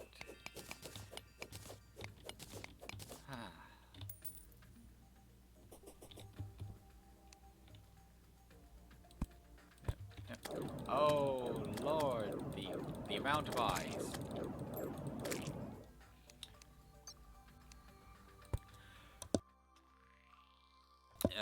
Sorry. Had to sneeze. Okay. So, now we have Manch's home completed. Sort of.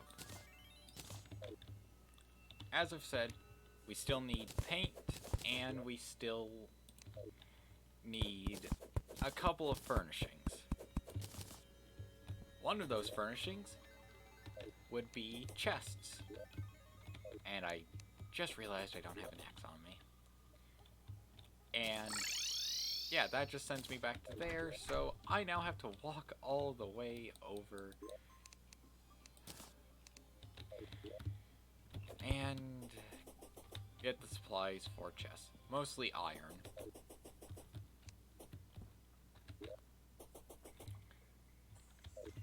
Or lead. Whatever your iron equivalent is. Now, I just realized, instead of having to make this journey, where I have to walk back, I could just remove my spawn point, teleport. Excuse me. And then just walk back. But I think this will be better since I only have to go through the corruption one way. I mean, either way, I'd have to go through it one way. But I think this way, although not easier, since I haven't built a way back that really makes use of going the opposite direction.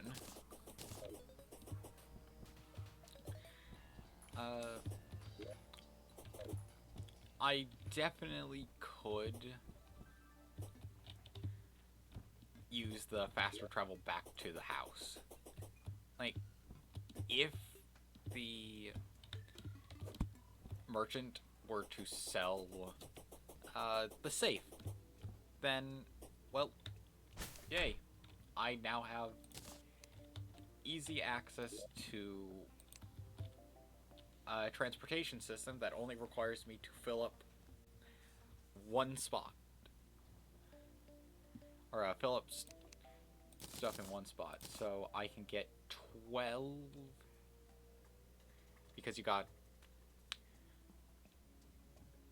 6 sections, 2 chests each, so I can get 12 chests, and... What am I lacking? Am I lacking iron? Oh yeah, I am lacking iron, because I could make lead. Yeah, I could make lead, but I don't have lead bars. So, 2 more. And we're good with that. So now, let's just deposit as much as we can into the pig. And you know what? While I'm here, let's just work on building up the merchants area.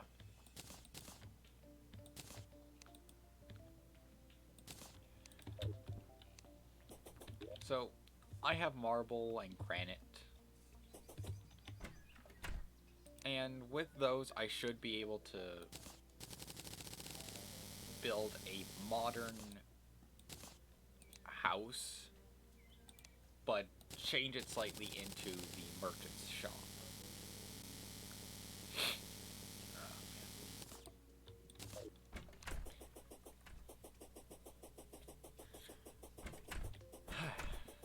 So now, using this template, well, this base, actually, let's place down the pig, and quickly pull out our stone slabs, and switch this wood around to boreal wood, since that generally has a cleaner look to it. And I could use dynasty wood, but I actually don't know how that would look.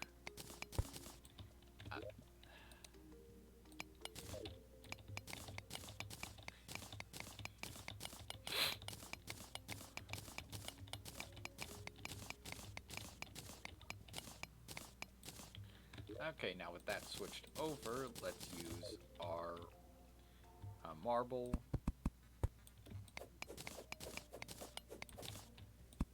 to set up the basis. Or at least the... No, not the basis. The framework. Or skeleton.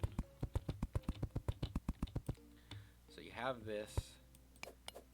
But we need something a bit more than just a box. We need to have it go out a bit. I should have grabbed an axe.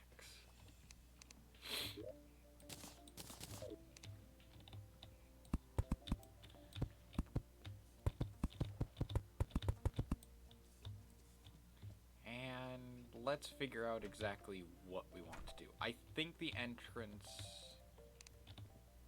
to the shop would be on the left and have the stairs up, then on the right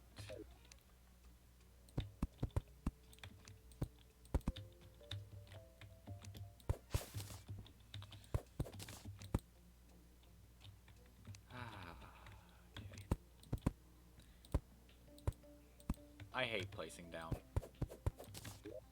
platform stairs. It just gets irritating every now and then.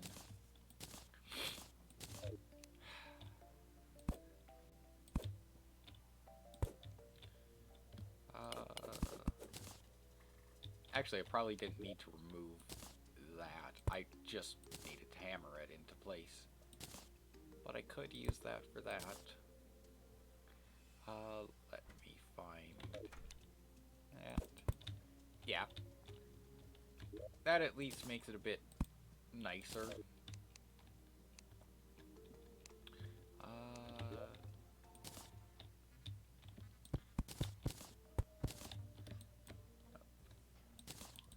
Move that around a bit. And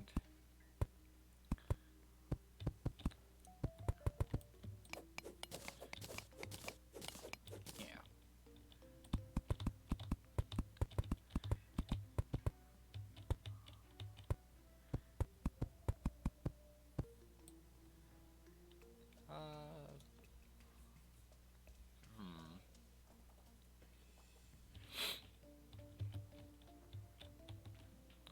Yeah, I think that's about right for a modern house. So let's grab glass and some pillars. So...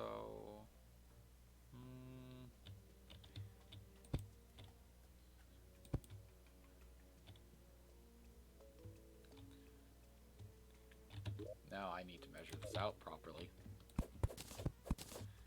So you got 4 there. So if I place here and here, that's 4 and 6. So that means...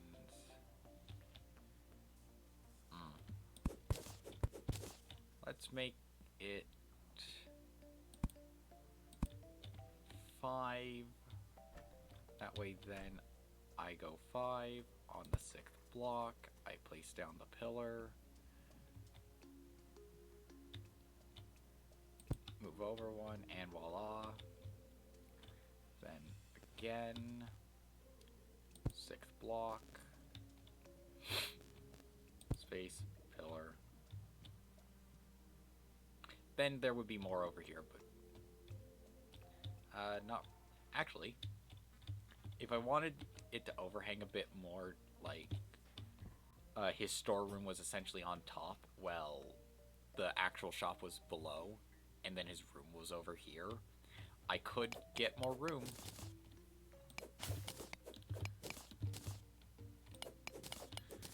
I just need to quickly grab my axe.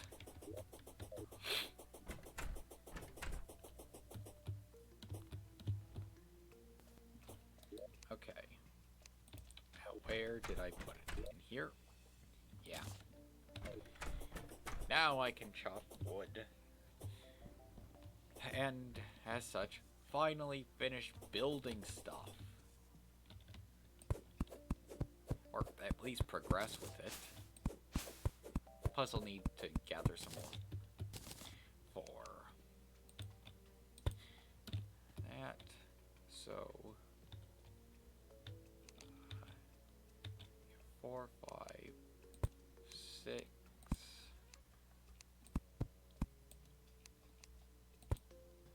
And you have that.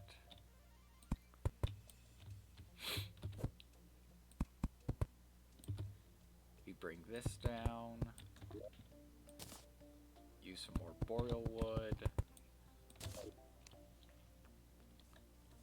And use the pillars.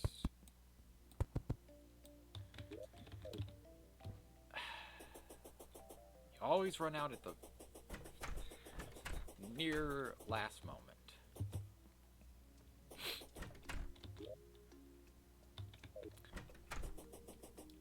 There's a sawmill over here.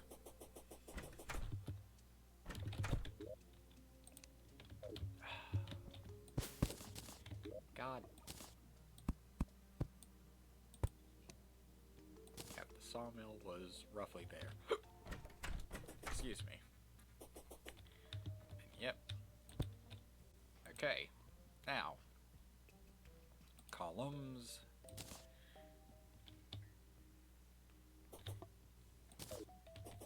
I'll just have a door here for convenience. At least for me.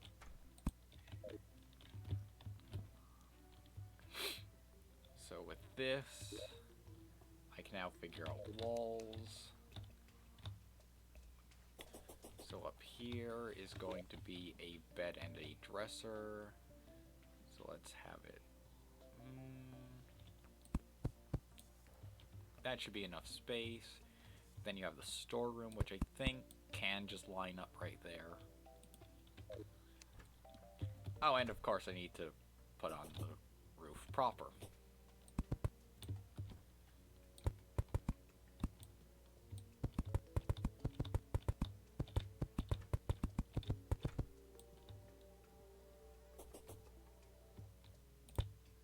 There we go. I think that works out. Again, you have the structural problem there, but I'm not sure what I could do. I don't really want to add not a horizontal beam.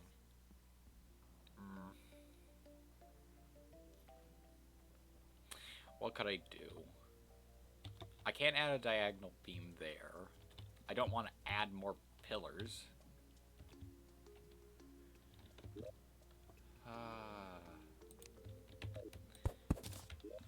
Now the problems start showing.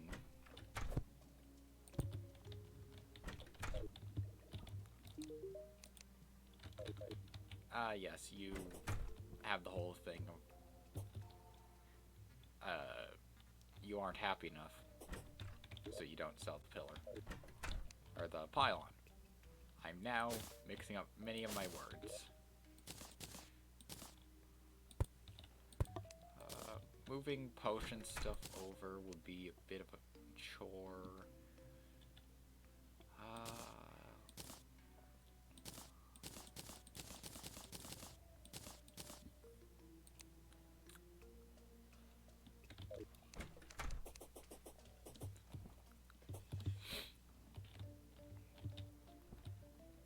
Let's focus on improving this build first. So, yep. Much like with Manch's own house, you'll have plenty of space with this. The only difference is I'm gonna have to get some money out of the pig.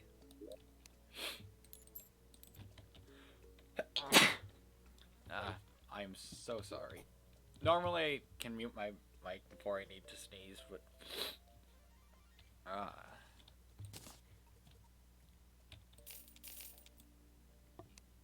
no. For that, I want it to be piled up in the corner. Silver.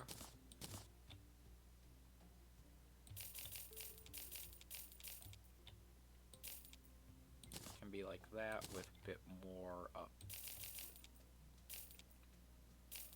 here. Copper can be the main one.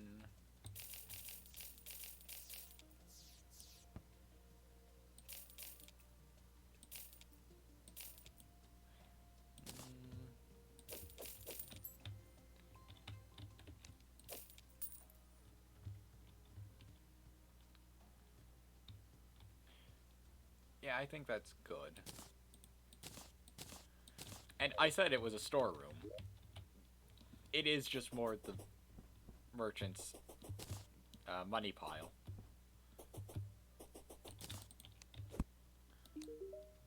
No, not you. I mean, I'm building your house, but it's not finished yet. I still need to grab lights, and I need to make dynasty wood walls. Now, if only I could find what I'm trying to find. I mean, there's dynasty wood in here. There we go. I need to learn. I don't always need to I don't always need to have everything in one chest.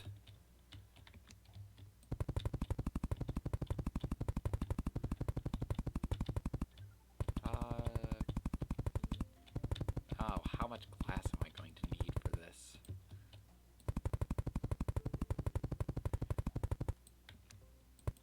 Just quickly get that out of the way.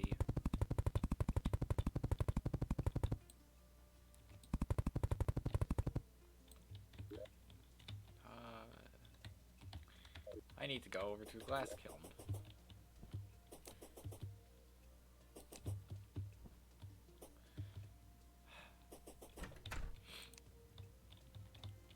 So, I need more doors than that. Actually, could I make a special type of door? Yes, I could make an iron door. That's going to be for his money room.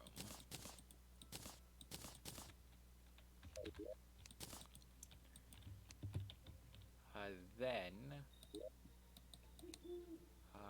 This chest should have sand, maybe? No. This chest? No. Oh yeah, it was this chest.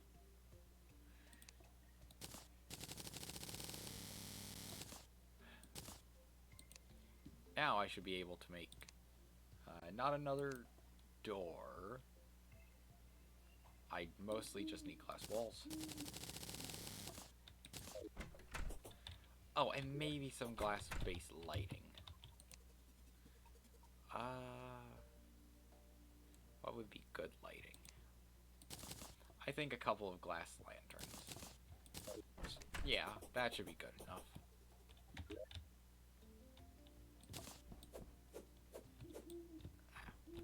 I need to quickly catch the fireflies because they're pretty good and they're used to make a vanity set.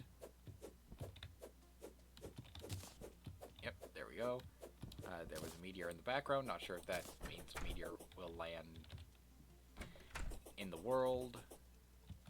Sorry if it was really dark. Kind of working on the whole lighting situation as we speak. That feels good enough. Then you have that. And the money room can just be dark.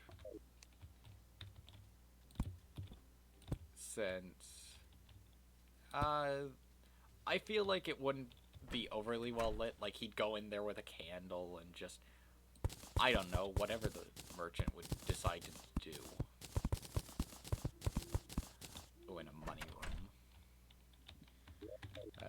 But he'd do just that. Probably roll around in the money.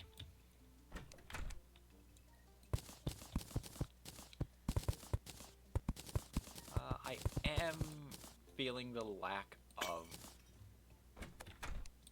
the wall trim. So, I hope this is enough.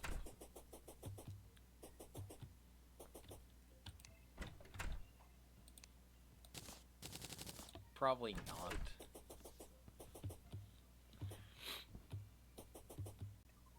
But if it's at least close to it.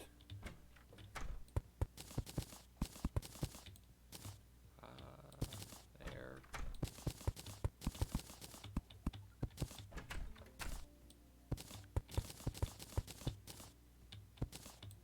Wow, enough for this floor.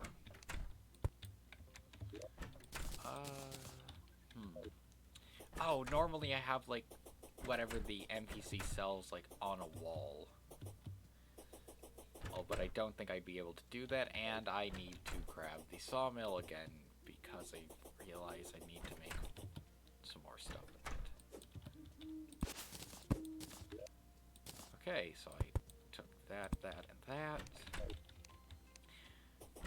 Until I'm done with this, I should just have left the sawmill, like, right here.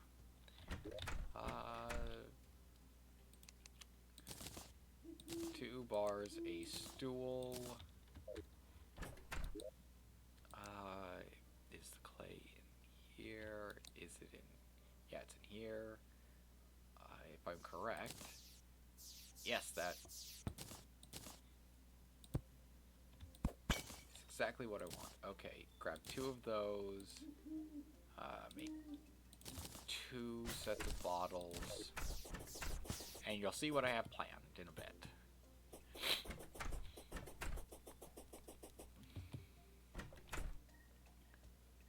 So you have that there, that there. The merchant's stool can be right there.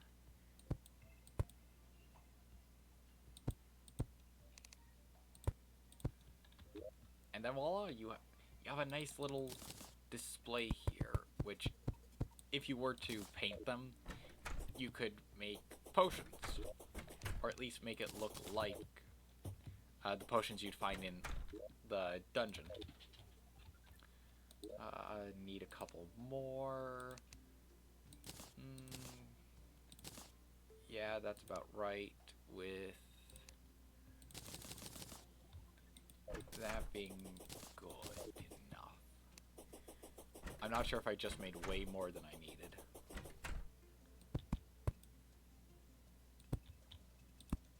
Yeah, I think I definitely made way more than I needed. I have one extra bottle. And I could always have it for potion making. But now that should be most of the merchant's house complete. I say most because I still need the bed and dresser. So,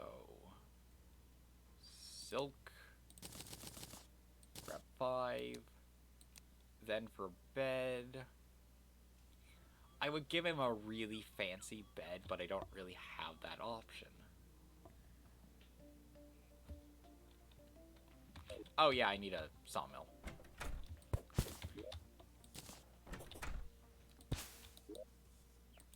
For most of the beds. Also, I'm just gonna say this, a lot of sofas just look like a bed from a frontal point, like the Dynasty sofa.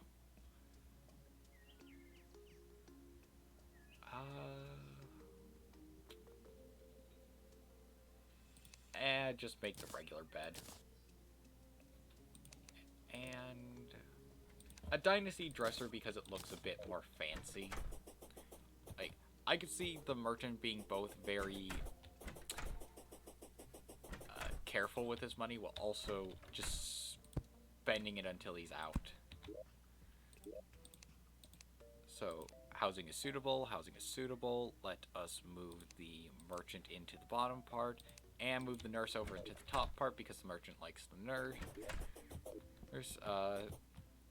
That'll get him to sell more favorably, while also allowing him to sell the... Why aren't you selling the pylon? Is it because you haven't moved yet? Happiness...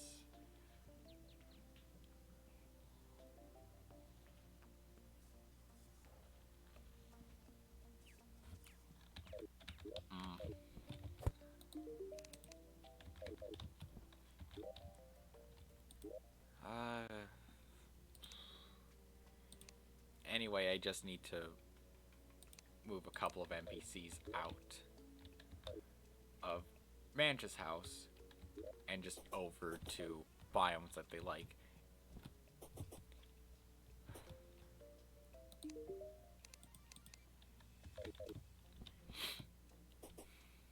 And annoyingly, it's not night, so I can't just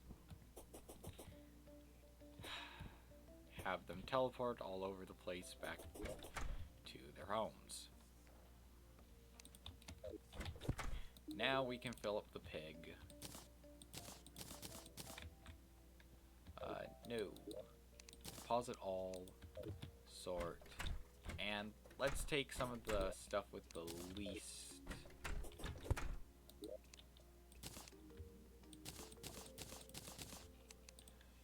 that'll take up the least amount of space.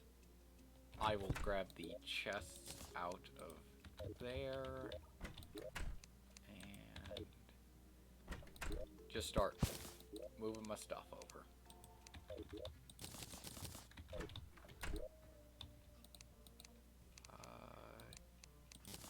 Yeah.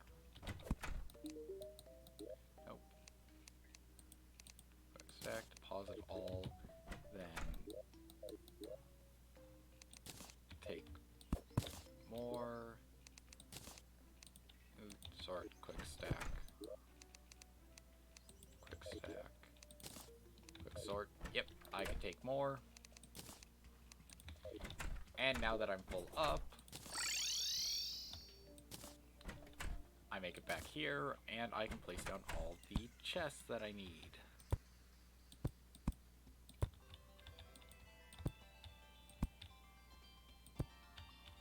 And, yep. I could fit one more chest into the bottom, though. Which I am going to do. So, let's just make this for melee weapons. That for range, and I will rename these quickly.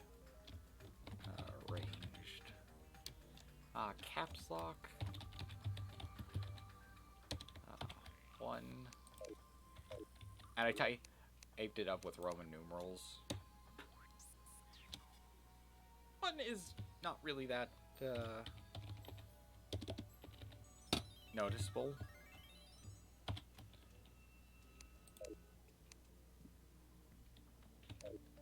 But when you get to 2,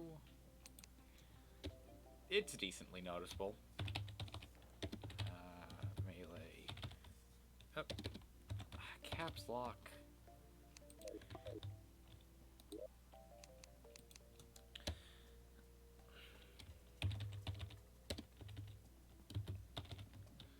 Oh, not melee. This is the ranged chest.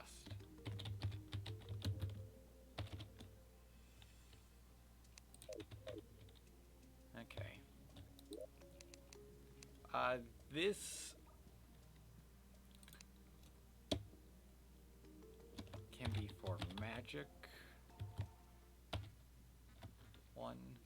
For anything that I don't really have the ability to put up. And then this can be summon.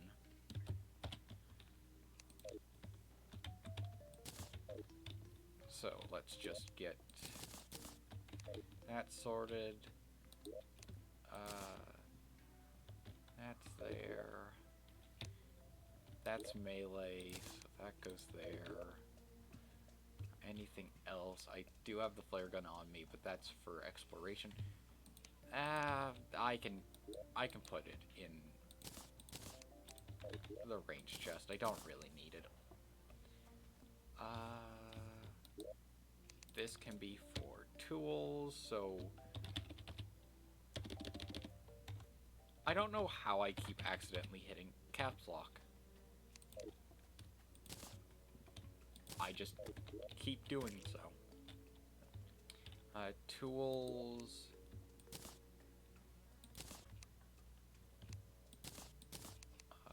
Rename this to mud and dirt. Mud and dirt. This. No, I'm going to rename this to turf, as I always do, because then I can toss like that into there. For this, it is wood, and I count cactus for that. Acorns, no. Right here can be. I'm just going to call it materials 1. Rename this to materials 2.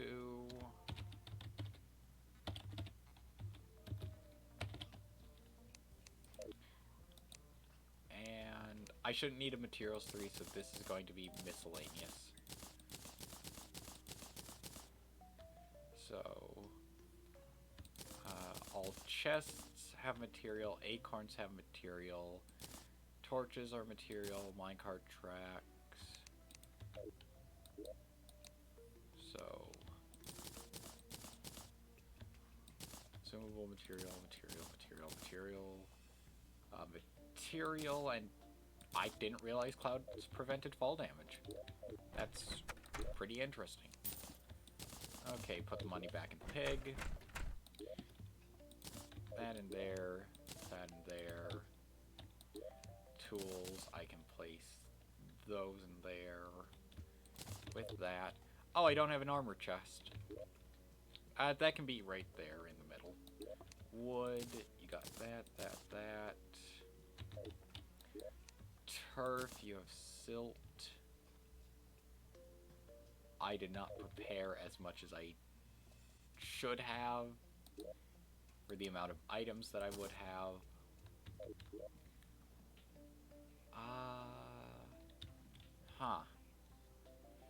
Potions I can have next to where I have potions. Snow can go into turf.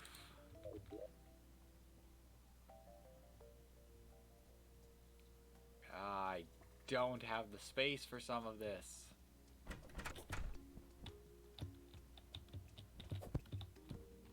let's just place down the solidifier right there so that then I have a crafting table down. Then I can place down the rest of this. That. 2 spaces for an anvil. Then you have that. So I can place that in there. Material.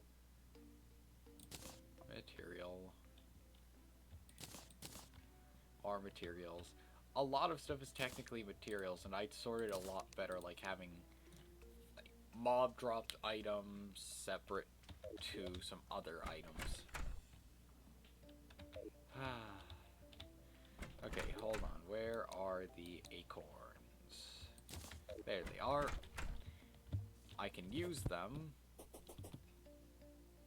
to plant more trees.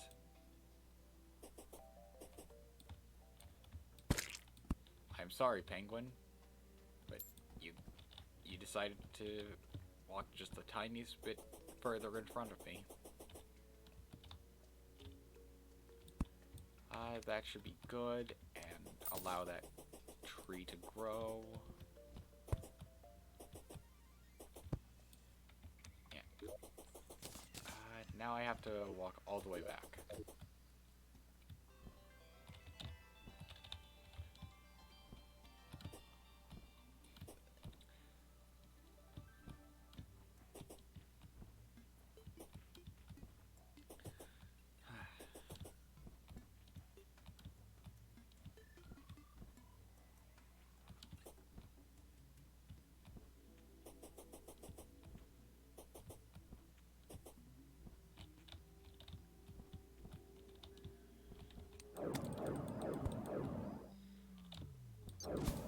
You know, as I go back this way for a second time, I realize, why not just build a bridge over the corruption?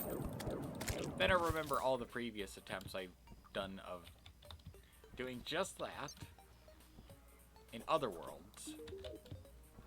Well, hello, Tavern Keep.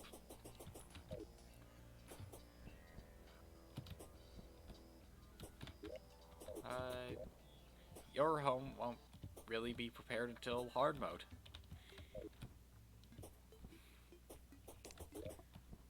Oh, I forgot to place the sapphire staff away.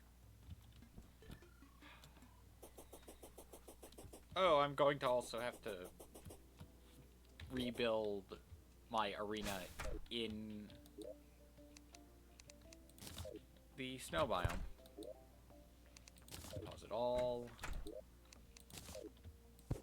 Loot all. Deposit all. Sort. And now when I head back over, I should be good. Oh, and there we are. Because there's only 120 health left until I'm at 400. And with that knowledge, that just means I am 2 bosses away from max health. Those 2 bosses being Skeletron and the Queen Bee. Knowing this, I can then use some expert decision making to quite easily avoid a swift and bloody end. Essentially, if I'm smart enough, I won't die to the Queen Bee, and I should hopefully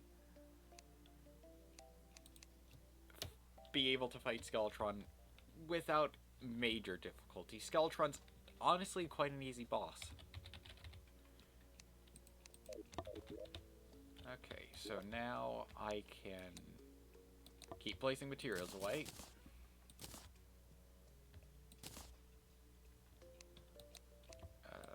toss anything that isn't a material into the overflow chest.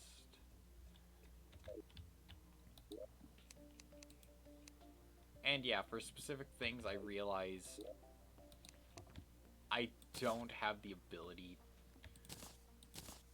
to place them into any chest that are already pre-established. Chains.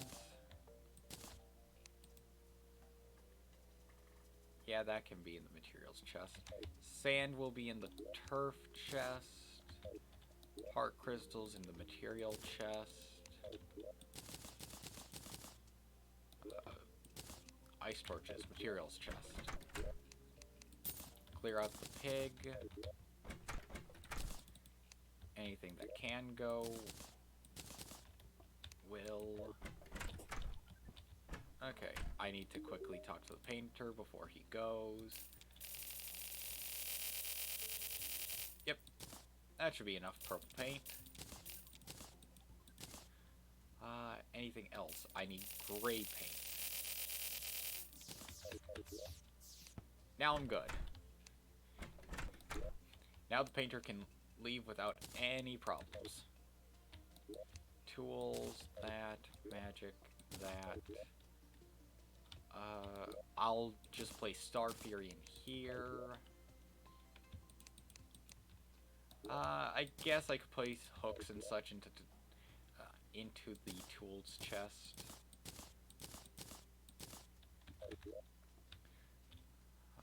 Rope into the materials chest. Out of the materials chest, though, I will be grabbing 2 chests for very specific purposes.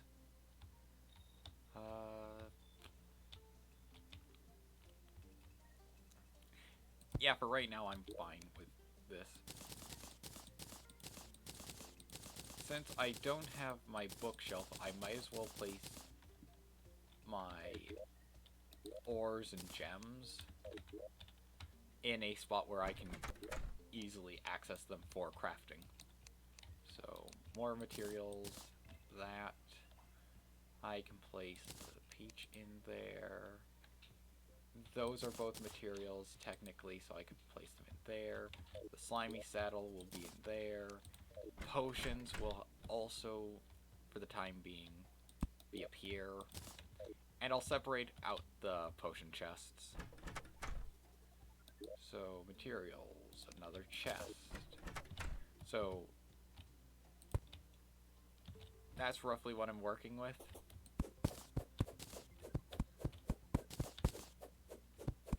And, okay, that there, need a bottle for that. But right now, I can fix the biggest problem about this. The fact that nothing was painted correctly. Or at least not much was painted correctly. I do need to get a dye machine or whatever the crafting station is called that allows you to mix dyes and paints.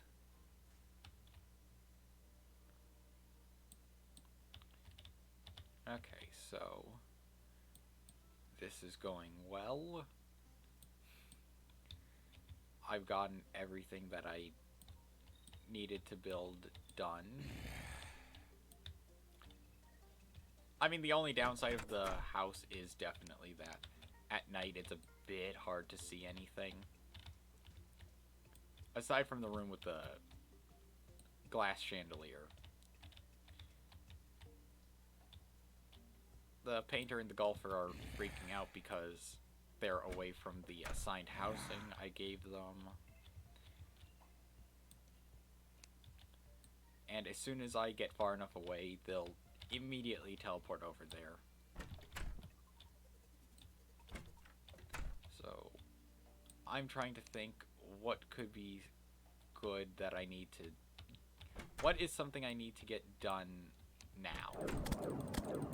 Well, I need to move my anvil, and I need to finish up painting the rest of Manch's house.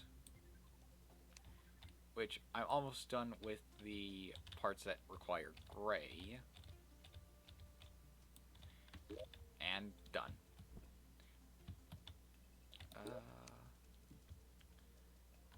Let me just put away all of that. Take out all of this. And there was something important that I needed granite for, but I can't remember what exactly I needed the granite for.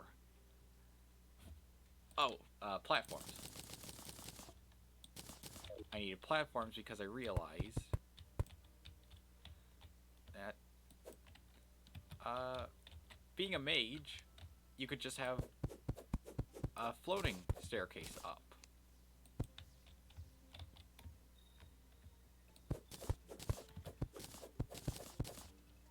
So, as long as it looks right,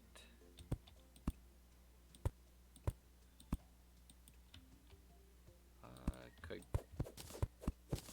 go to there and then head up and voila.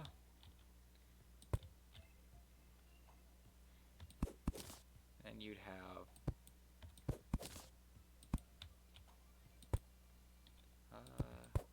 that there. And yeah, I'm gonna keep up the pattern even though that would be the point where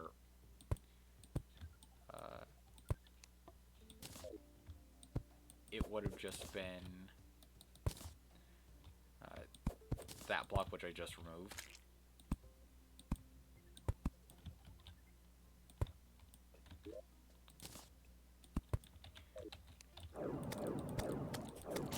I mean, if I wanted to declutter it a bit, I could always just do that.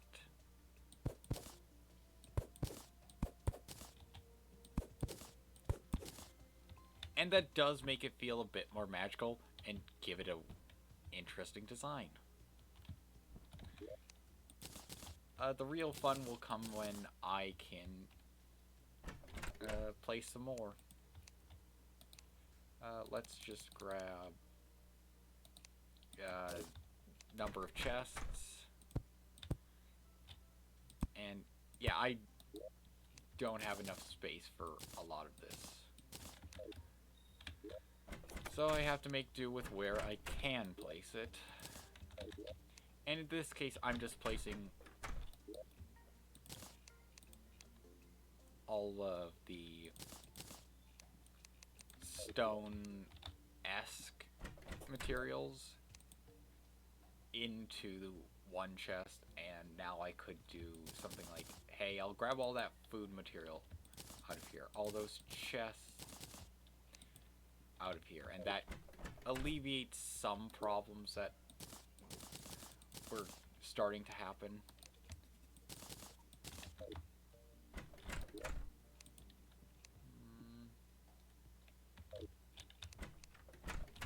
Yeah, let's put the crafting tables back. That's not enough space for the loom. That should be enough space for the loom. Once I bring it back, I can now place that within the pig. And head back to our campsite.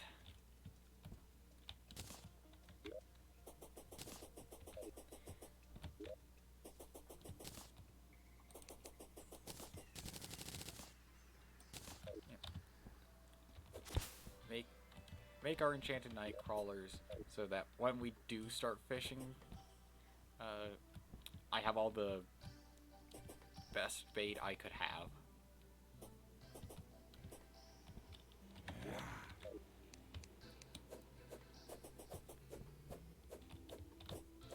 There we go. It's... I don't know why I needed to catch that fairy. I don't really get the opportunity to catch fairies. And I want to know anything they could be used for. So, to the guide, where he will tell us.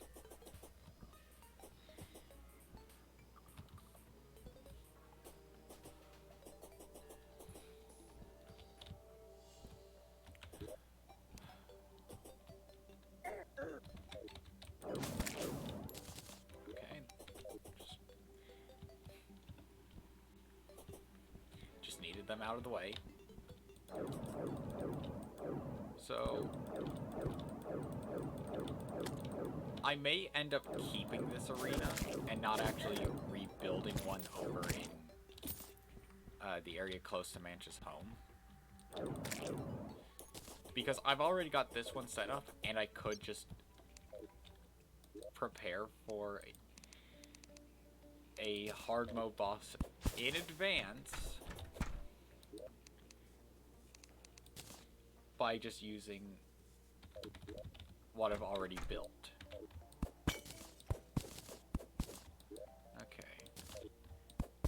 I should have almost everything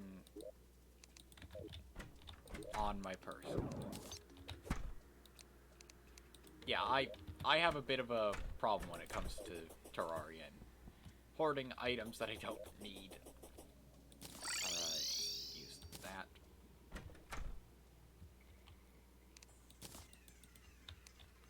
So let's place our chests in there, our materials in there, statues in this chest, as well as paintings, a mask, because it's vanity, not armor, ranged weapon, melee, more materials. There's that.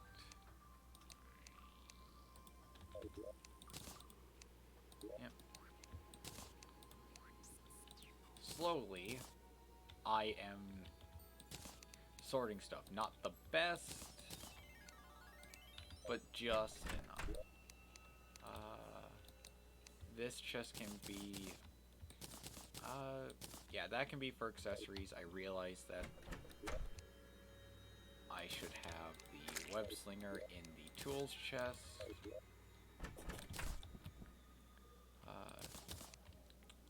Place that there.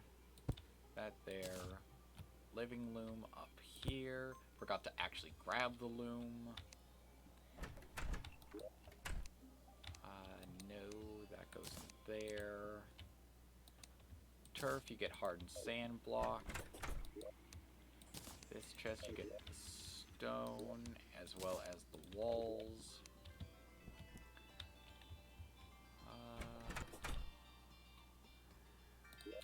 Wood, you can have that. That into the chest. Oh, and then I need to empty out the pig. And I forgot to ask the guide what I could use the fairy for.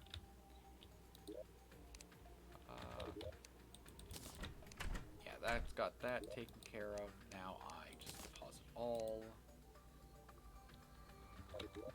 Yep. Yeah, I'll now head back, talk to the guide, actually talk to him. Also talk to the dye trader to get the dye vat. And make ourselves some deep purple dye so that then I can finish painting Manch's house. And all should be nice.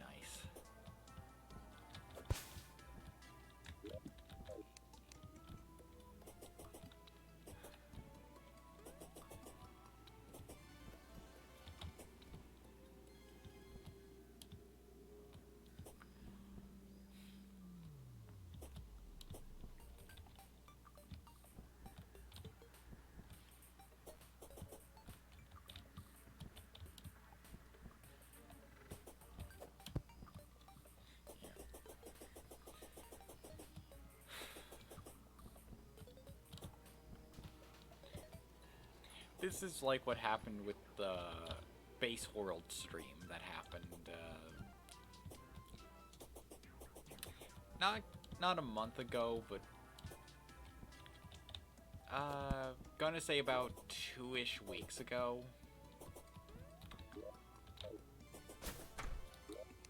Oh, you can check the stream I'm talking about on my YouTube channel. Shameless plug, I know. Just trying to get the info out there. And the exact stream is called... Ah, man. I think it's called Dungeon Crawler's Revenge.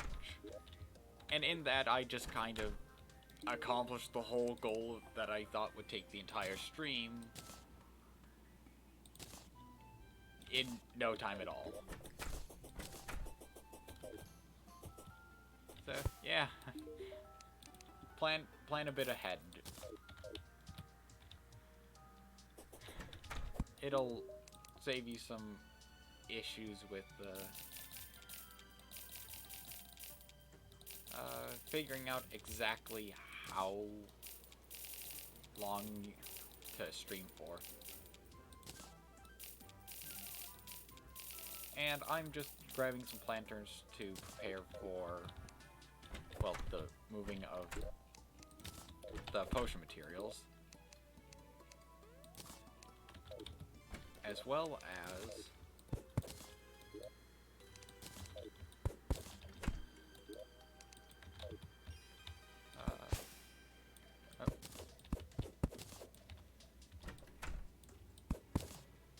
setting. I'm so sorry. My brain's just kind of all over the place today. And also to prepare for building a potion farm.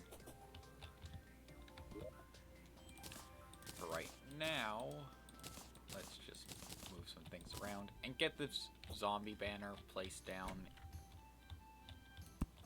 because I've had it for a while. I should have had it placed down once I got the arena more situated. And yeah, from this height, I'm going to be building out a platform. This will specifically help with a fight like the twins, or Skeletron Prime if I really am having trouble with him. And I found out through the trial and error of the base world playthrough, don't hold off any hard mode prep till hard mode. You will regret it. Like with the pirate invasion.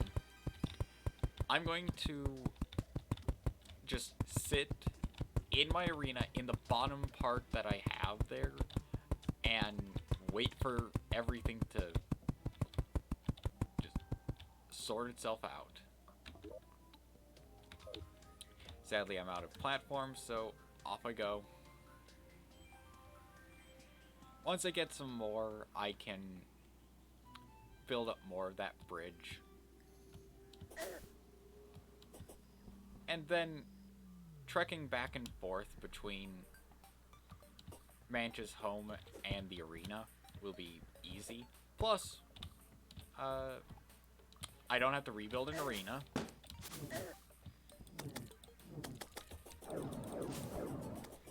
And I get a fast path back to the center of the world. I'm going to have to think more about where I place my arena, or how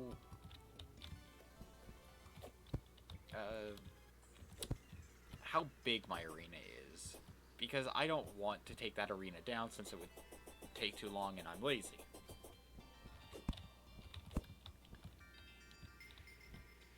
But if it was smaller, I'd have considered taking it down and just put all the stuff away, or at least all that I can. Place the glass kiln up here with everything else. Extractinator can be down here, and yeah, those in there.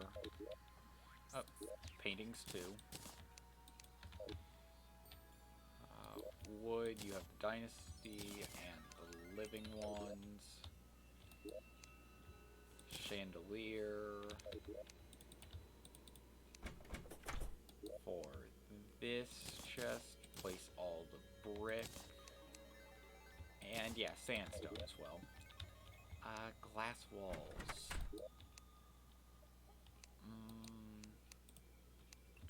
You know what? I'm gonna put the glass in with the stone. Just to try and balance stuff out. Kill mushroom in there. The gem corn is something that can be placed and just not a material, so it goes into there. Potion stuff. Potion materials and seeds in here, because potion materials on their own won't take up that much space. Full potions there. Loot pig. And try and auto-sort as much as I can. That's full, so place the fairy in there. In the full potion chest, just all of this.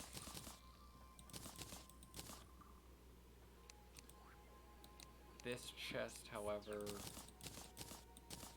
you get just the potion materials and seeds, as well as empty bottles.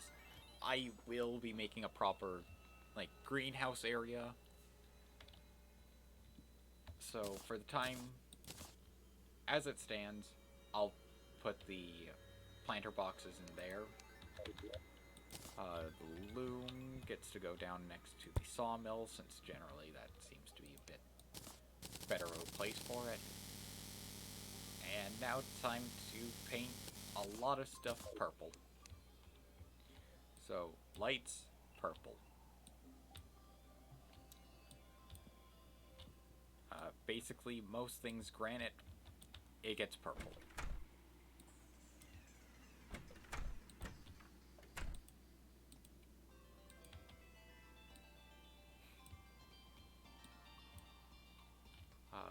Gem spark walls, purple. But I'll worry about that once I get all the main blocks done.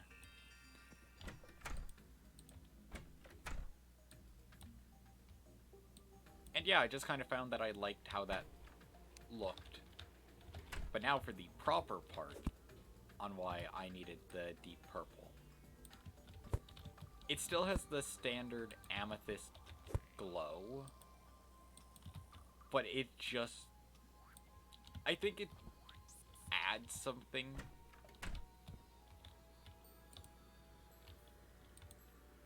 Like, the amethyst color kind of looks nice with the glow, but this deeper color of purple, this deeper shade,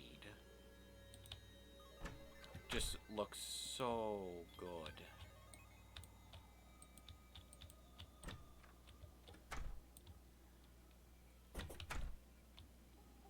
And I wish I had a better painting tool, especially since now I have to tear up the floor to get to that part of the pillar. This one didn't need to do that, but I'm here. Might as well get it taken care of.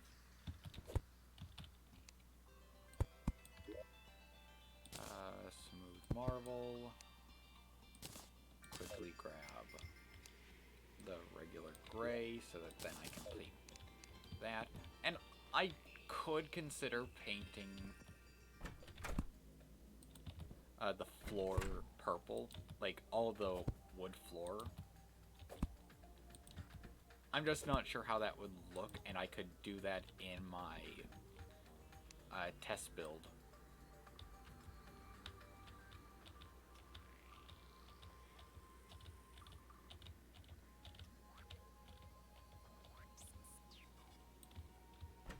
Okay, double check this.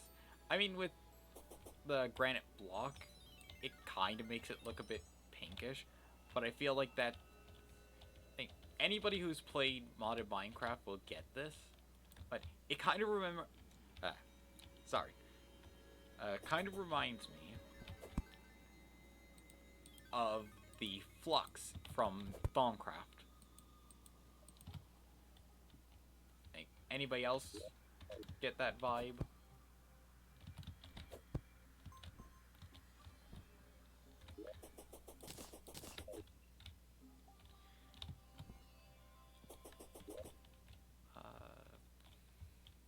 Well, I got all the painting done.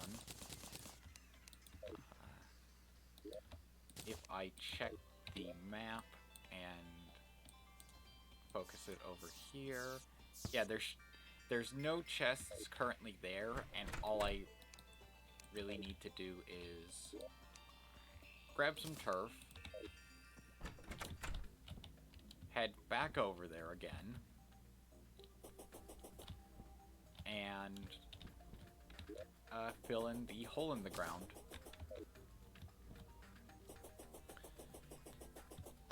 I should have planned for a bit of a shorter stream. Since this was an emergency stream, I could have probably gotten away with like half the time.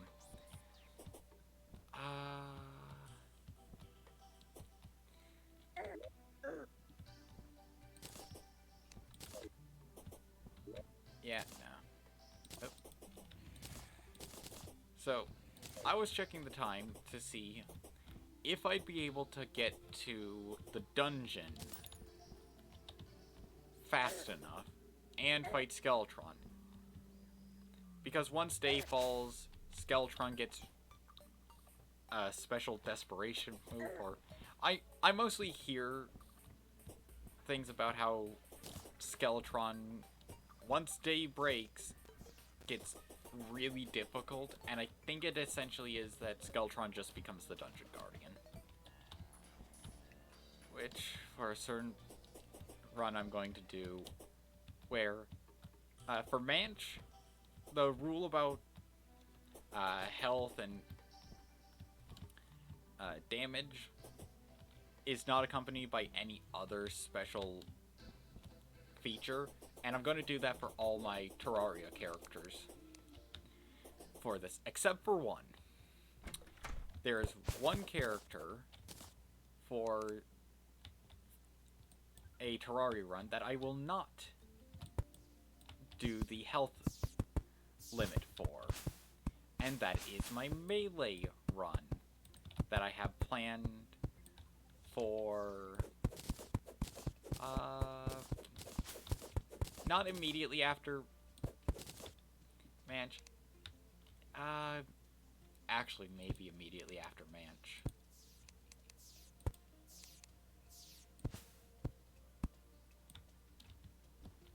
It's kind of tough to say whether or not I would like to do that run sooner or later.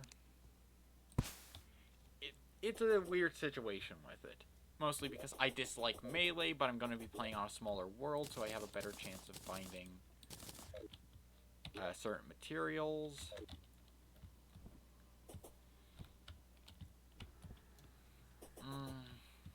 But also the sword shrines. The better chance at sword shrines. Yeah, so got that done. Quickly head over to sort out our stuff.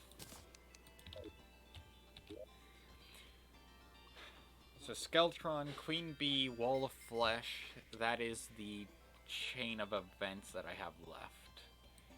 The question is, do Queen Bee and Skeletron need to be reversed? Oh, also during the I was about to say stream, but it's the supplemental video. I found our lizard temple. And the only problem is I don't know where its entrance is.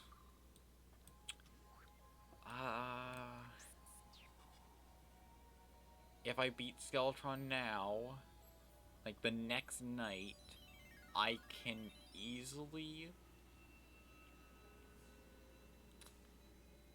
take him on get into the dungeon, find the goblin tinker and the mechanic if I'm lucky, and then from there get some of the valuable dungeon spells.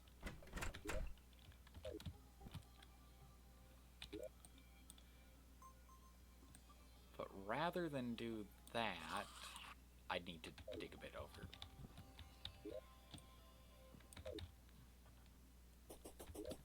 But that should be easy with scare bombs. Instead of fighting Skeletron, I think I would like to fight no other bosses for the rest of this, and instead do some exploration. Namely, I would like to try and explore the underground ice biome, because I haven't really done that.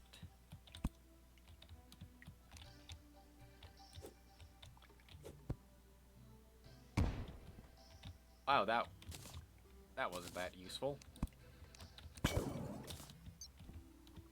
A free regen potion, and immediately this is giving me an easy time through to the left. Take out that boulder just in case. You never know when you're going to come across the exact path that boulder guards.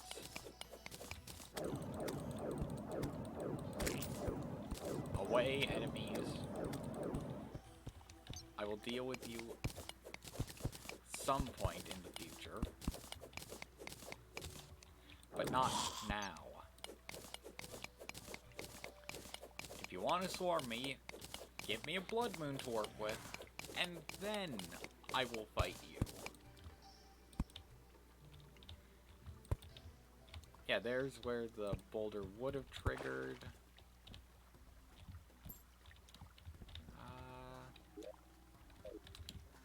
Let's head up a bit and go through here.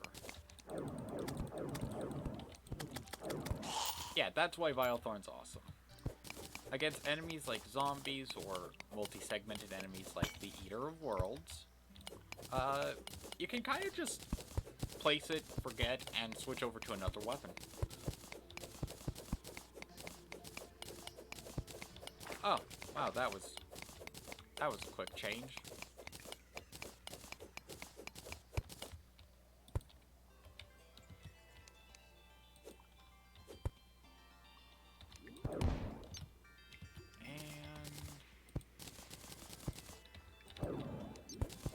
Oh, this is the other reason.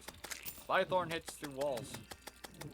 So, if I had this when exploring the jungle, I would have had so much of an easier time. Instead of the amount of times I died in the underground jungle, I wouldn't have had any problems. Just would have gone through it, probably in one go.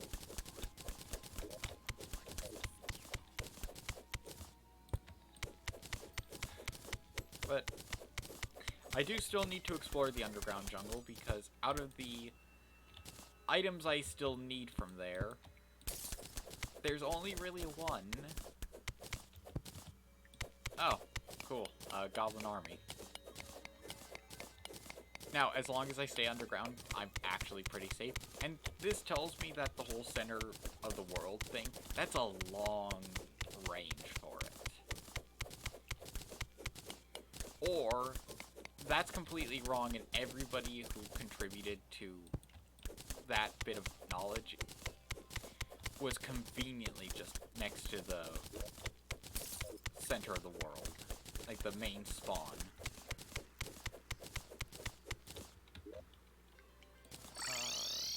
In my experience with the Goblin invasion, it's more likely that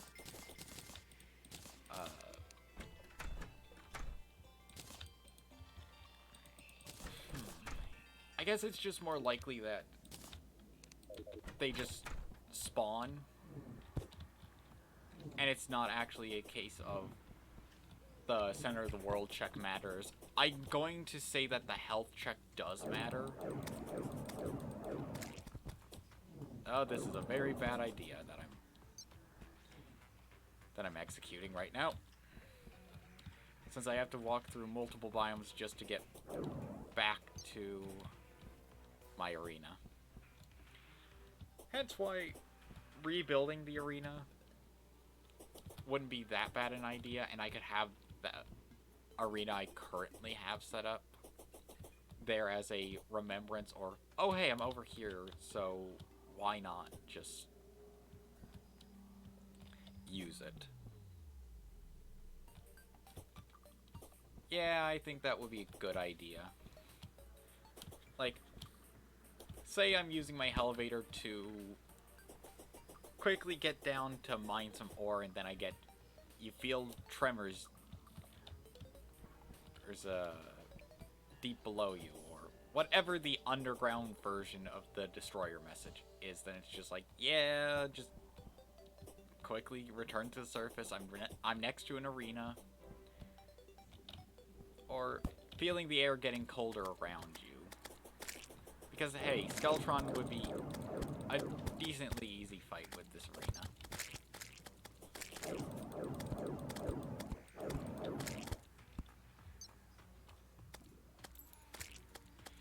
Yeah, this actually does make it quite a bit easy. Down we go. Now for the downside of having the nearby platform. And for something like the twins.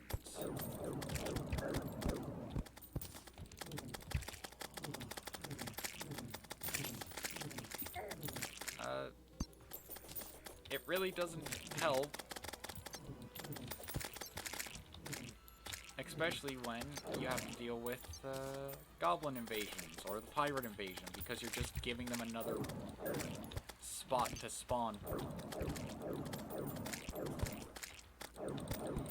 Which, for platforms, it seems like enemy spawns are very finicky.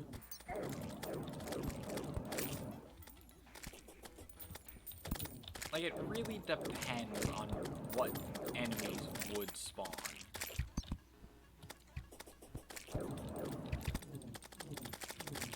Come on. Give me your banners. I know it's based on kill count rather than random chance, but it kind of feels like it's just based on random chance at points. I would love to have a better Vile Thorn.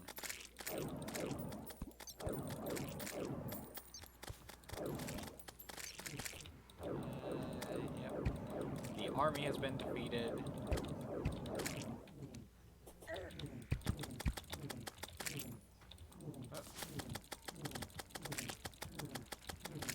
Too bad for you, you went up against a mage.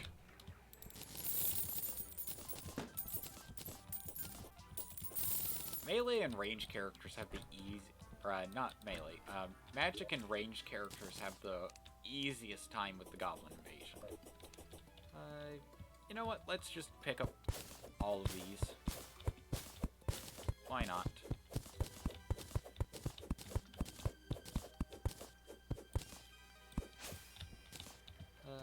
As well as the artificial mushroom biome, or at least as much as I can pick up.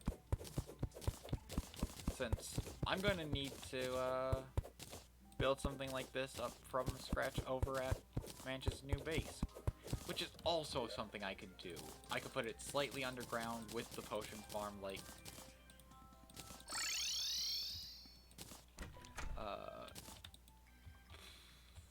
what would be...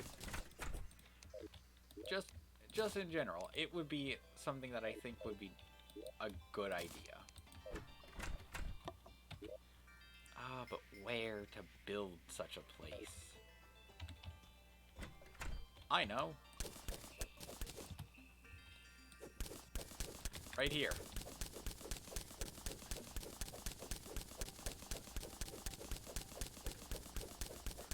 Just right under the base. I can quickly use explosives to open up the area. Send a chain down, and then I can see a bit more, maybe. need to grab the hammer that I put away as well as the axe because I apparently don't understand when I need tools.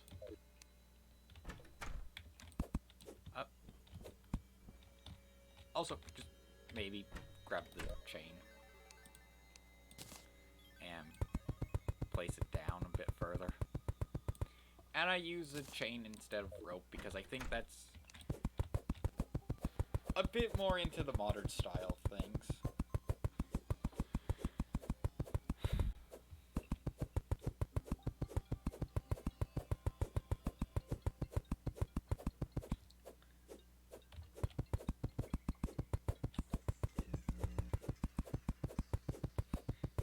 Sorry for that.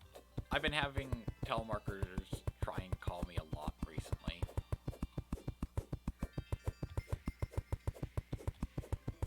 And it's just, I try and block as many of their numbers as possible, but, it just seems endless. Let's toss a stick of dynamite down there to open up a bit more of the area. Yeah.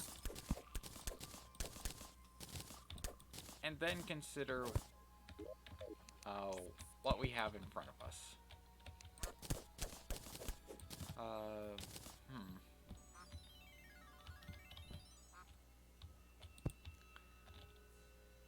I would not mind trying to keep some of the natural environment the same, but I will just quickly demolish more of it. Just, I need plenty of room for this. And I don't really need to deal with the whole, well, I want to keep it natural, I'll deal with working around the area. I'd really rather just fill in whatever I need to fill in, have it be like a solid block, and then shape what I need to shape inside that block.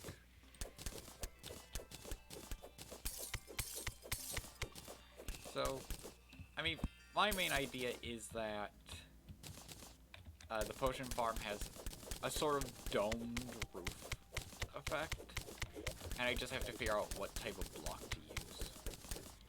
And I don't really want to use marble and granite for that. I want to have it a bit different.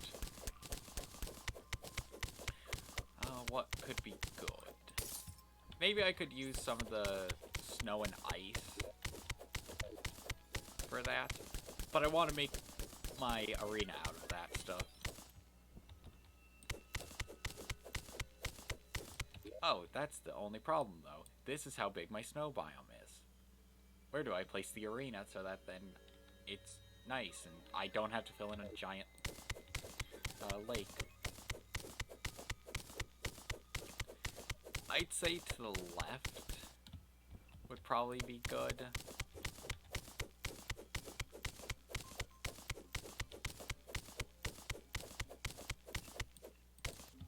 Yeah, I think the left would probably be better.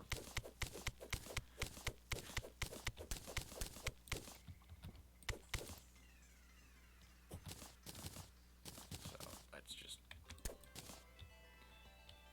pick up a couple of those blocks. And yeah, let's just use whatever snow I get from this into building materials for the potion farm / crafting area.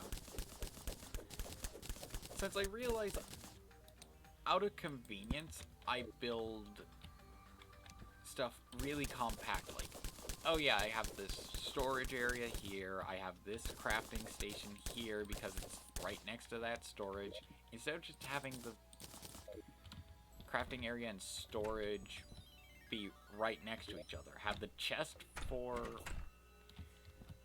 potion making right next to, well, the potion crafting station. either the alchemy table or a table with a bottle on it. Let's grab some wood so that then I have that for platforms and flooring. Need another drink.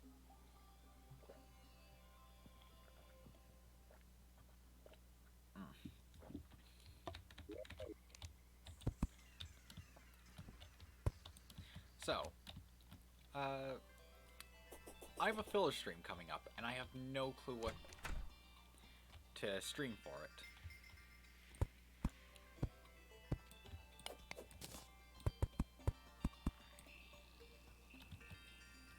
It's just something I don't really know what I want to stream. And I would love to get some feedback on anything anybody would like to see.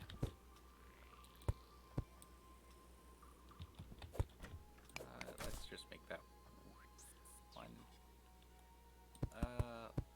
Let's actually extend this out like that.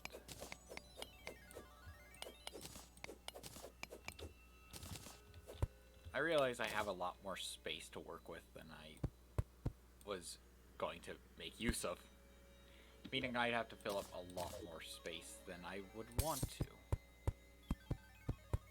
And filling in space is sort of difficult. Anyway, back with the filler stream talk. I'm not really sure what to play for the filler stream that you guys would like to see. Don't actually do that.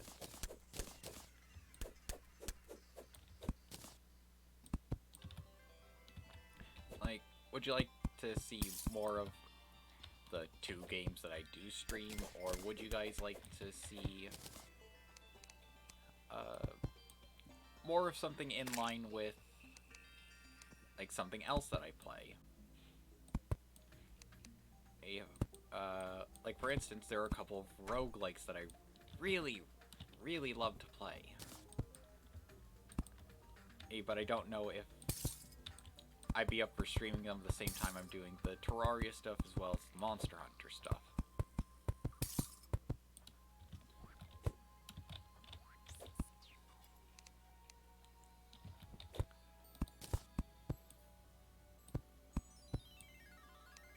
Yeah, I excavated way too big an area.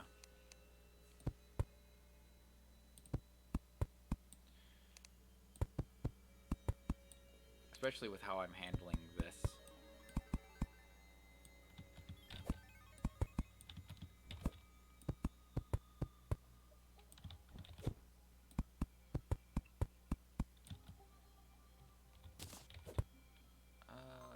Yeah, let's just do this. So, out of options, and I may set up a poll to see what you'd like out of the selections. And, I mean, so far, out of the games that I think I'd be up to play for a filler stream, there's Slay the Spire,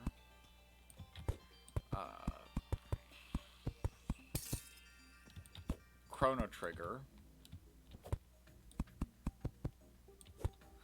Dragon Quest XI sort of blind. I started playing a bit after the game just came out on Steam, or at least when the special edition thing came out.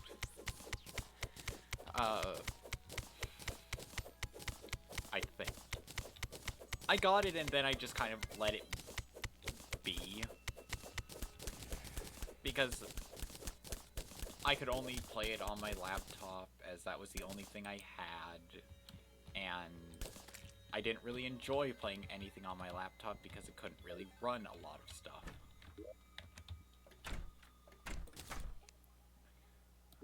Where's that?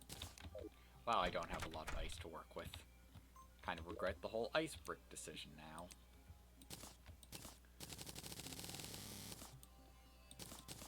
But I will work with it. All I need to do is make sure that I have enough from whatever I mine. So, got that there. Then I need to measure this out. You got 10 bricks in. So with that, I go till there.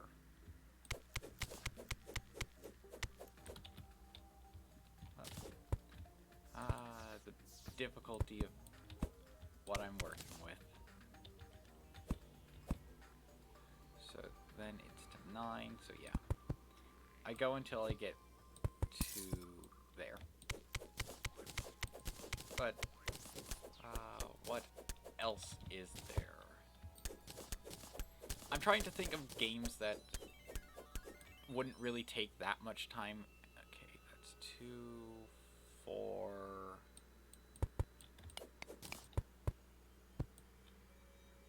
Then you got 3...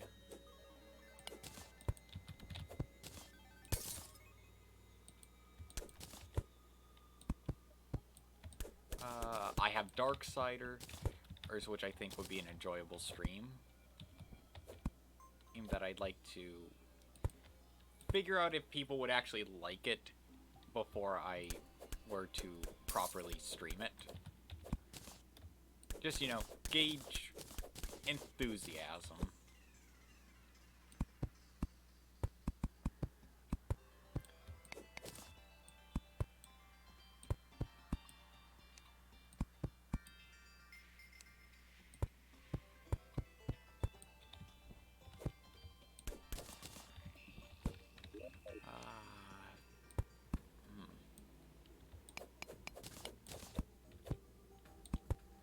I do have God Eater 1 and 2, but those are kind of meh to me. Mostly. They just kind of lost me at some point, just with how the story goes. Plus, God Eater isn't as fun to me as Monster Hunter is. Like, yay, I get to fight the same exact thing a third time just because the story says, well, you got him. I mean, at least I give Monster Hunter the benefit of the doubt for... it could do the same... excuse me. It could do the same thing at points, but you also have the fact that Monster Hunter has a larger variety of things to fight. God Eater doesn't really have that variety, at least from what I've experienced in playing it. And grinding in God Eater doesn't seem too good. I mean, grinding in any game is going to be boring and monotonous. But for God Eater, it just kind of feels like it drags on way too much. Plus you have the custom bullet system, which I don't understand how to use. So I slightly feel like I'm not getting too much enjoyment out of the game because it's just, hey, you gotta play melee and nothing else. Because the ranged alternative is honestly quite terrible, at least from how it feels. And I'd love for anybody to share their opinion on how I'm wrong and just, oh, did you try this, this, and this? Because the game doesn't really tell you that about it, but that's kind of a way of making some more fun for it. Let me just fix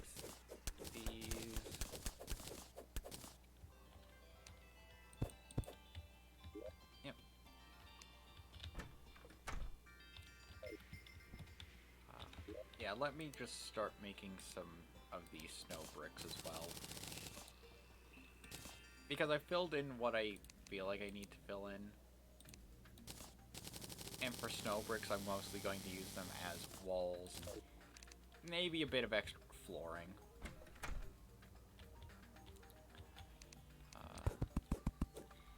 You know, I could do this in a supplemental stream. I don't really need to do this now, but then again, I don't have anything else to do now besides, well, talk to you guys.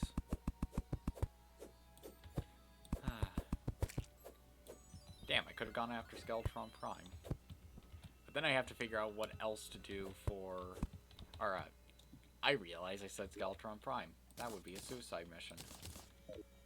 But... then what would I do for the stream where I fight the Queen Bee? Do I just go onto Wall of Flesh? Because I don't think many people would enjoy just sitting around being bored. That's 2. Okay, so that actually needs 2 snow blocks up there.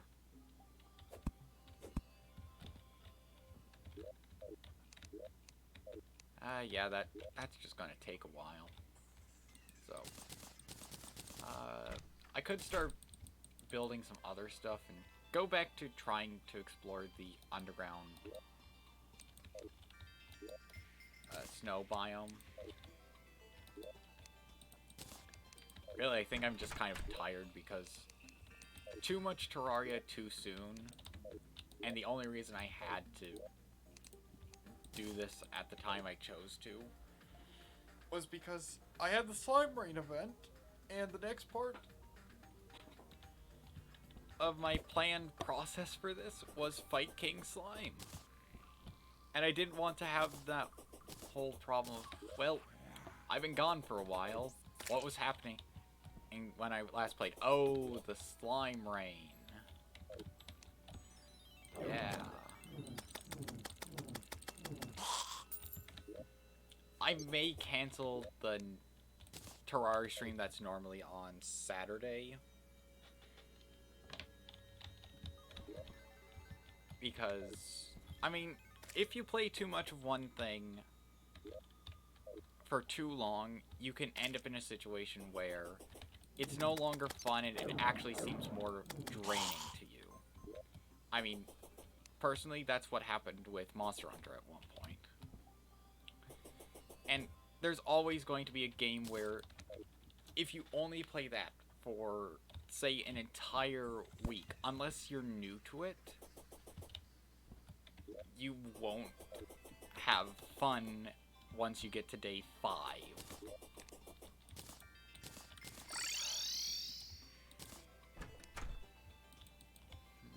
Alternative plan... I could just search the underground that I have explored. Maybe light it up a bit more. Just so that then I can find the Goblin Tinkerer, get that done. Start merging some of the accessories down. Yeah, I think that's a good plan to have. It's something to do, not too intensive, and doesn't require that much focus.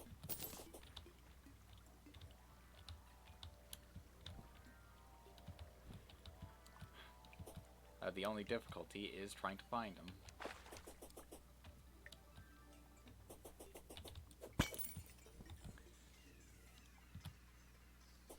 So, let's just continue on with the ice biome. I should have grabbed the mining potion. Or Star Fury. Star Fury would help because I could just search for the next available pocket and mine directly towards that. If I had any more explosives, I could just bomb my way down.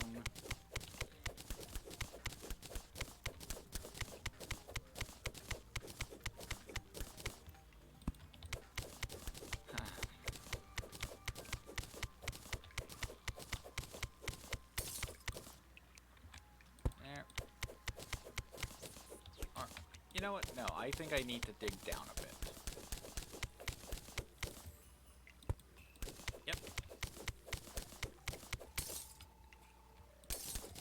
It wasn't too much of fine, but it was a way to go.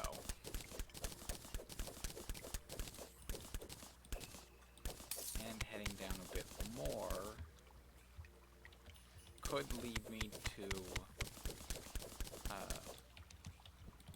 more stuff to find.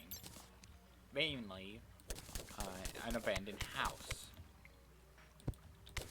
Finding an abandoned house would be helpful, since I could try and get the biome boots for this, the ice skates, blizzard in a bottle, already have an extractinator, so that's not really valuable.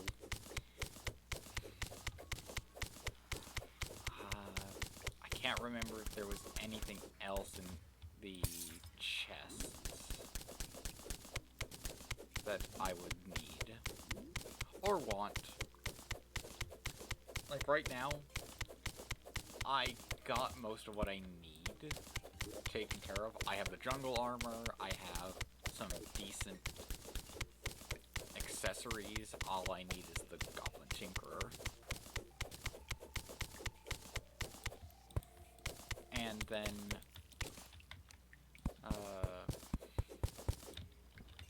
my magic weapons are ones that I did want,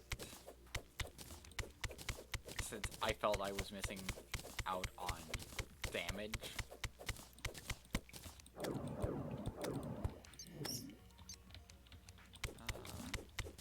Yep, there we go. Place that up there. Don't fall in with the piranha. And I think, yeah, there's something to the right. So, I think that's a, yeah, that's a blank route, so I'm actually headed out of the snow biome if there's a blank route here. Yep. Couple blank routes, actually. Except, of course, there's a house. Disarm that trap. Take care of that button, and let's just find out what's in here. Snowball cannon. Yeah. That helps. I don't know what those are.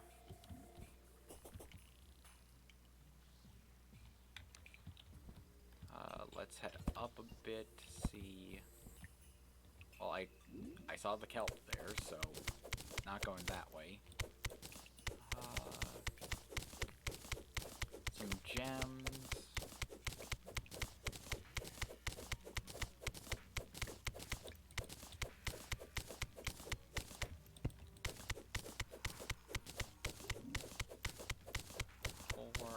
More gems. Pot.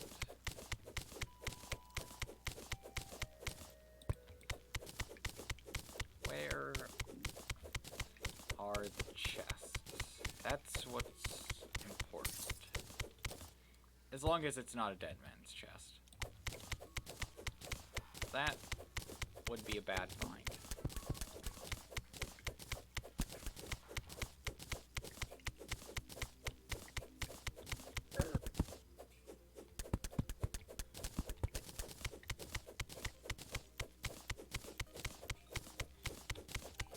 Is there any other prep that I need to do before hard mode?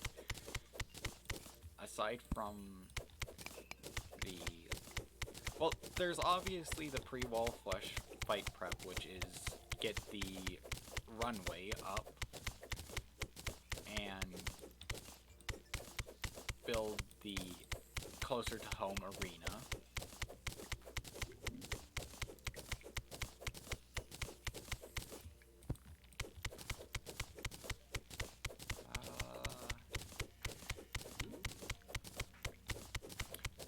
Oh, build a giant underground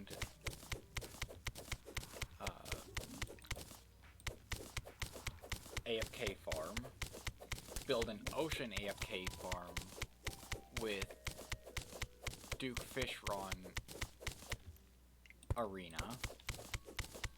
But then again, I'll do the Duke Fishron arena in hard mode.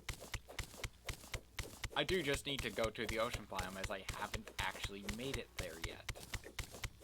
Before, when I was close, I was stopped by the fact that there were a bunch of enemies barring my path. And at the time, I didn't have any of my nice loot that I have now. Okay.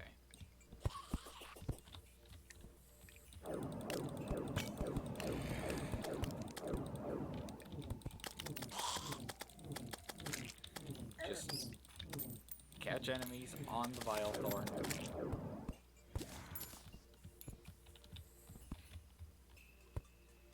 There are points when Vile Thorn feels so much better than the Crimson Rod.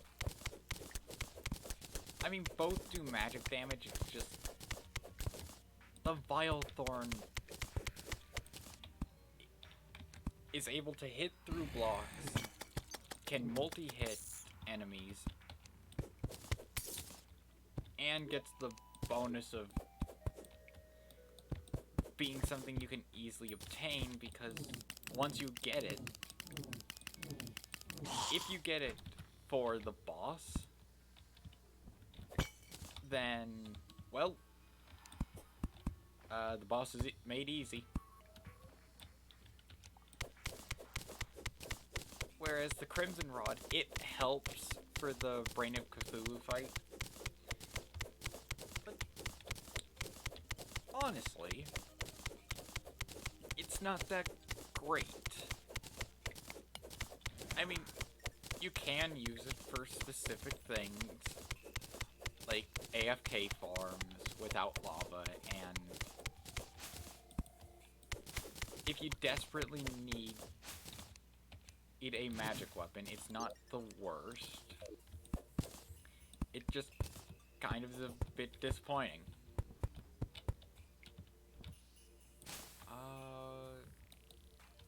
Yeah, the explosives are up there, so let's not, and say we did.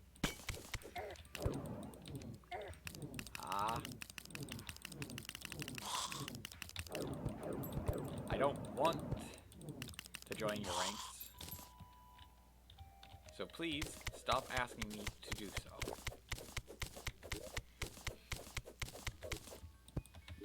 Yay, explosives.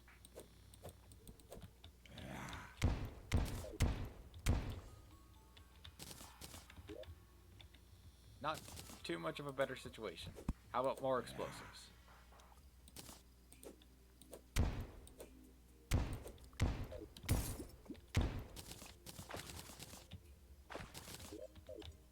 Well, ain't this just fine and dandy?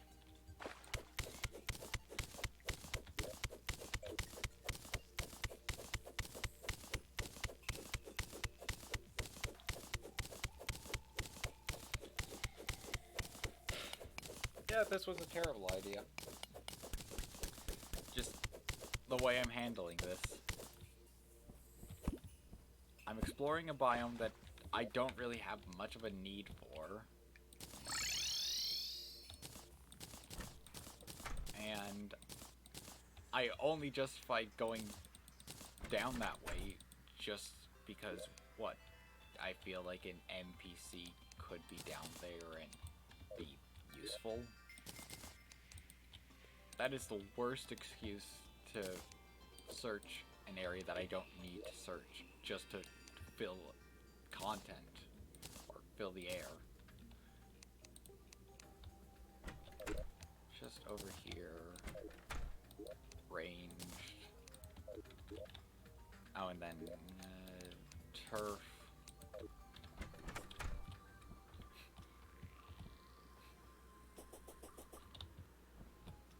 I think part of my problem right now is I have a lot of infrastructure set up already, and I'm going to have to essentially start back from near scratch with it, all because I decided to move house.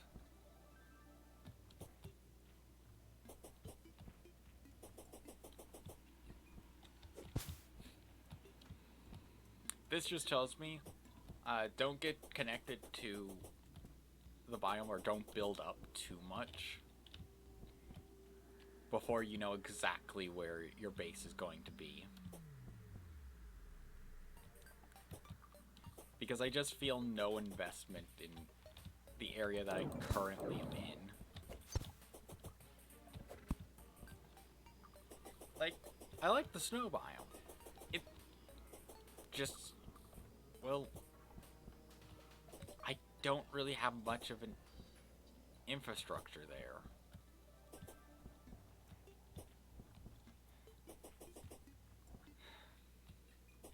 Whereas over here, I have a decent looking arena, and for an arena, look isn't the main point. It's solely to help keep you alive.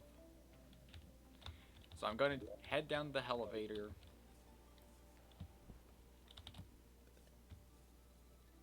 Look for the goblin.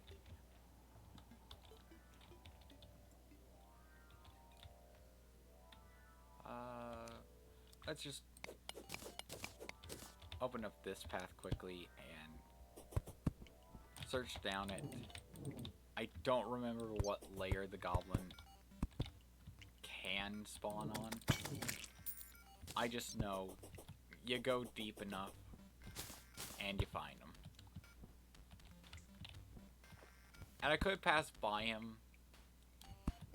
Oh, I should have grabbed a radar. Realized it way too late.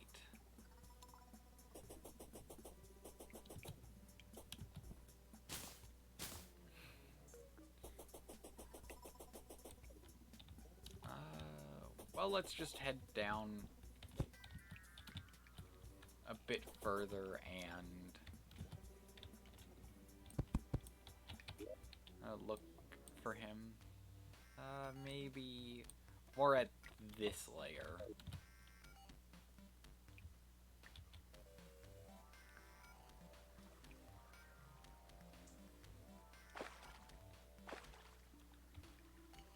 I don't think it's the radar I meant. I think it was the lightform analyzer. Did I explore there? Yes, I did.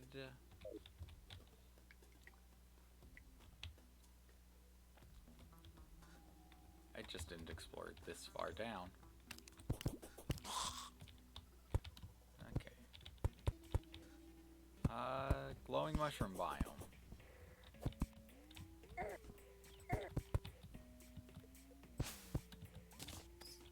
Knowing my luck, I'll have probably passed him.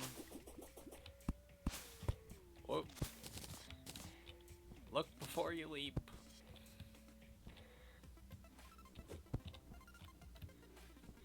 That is a saying I just didn't consider.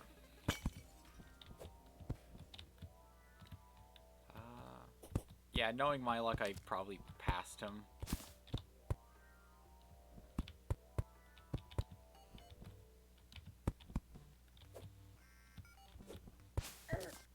Oh. Well, that's great.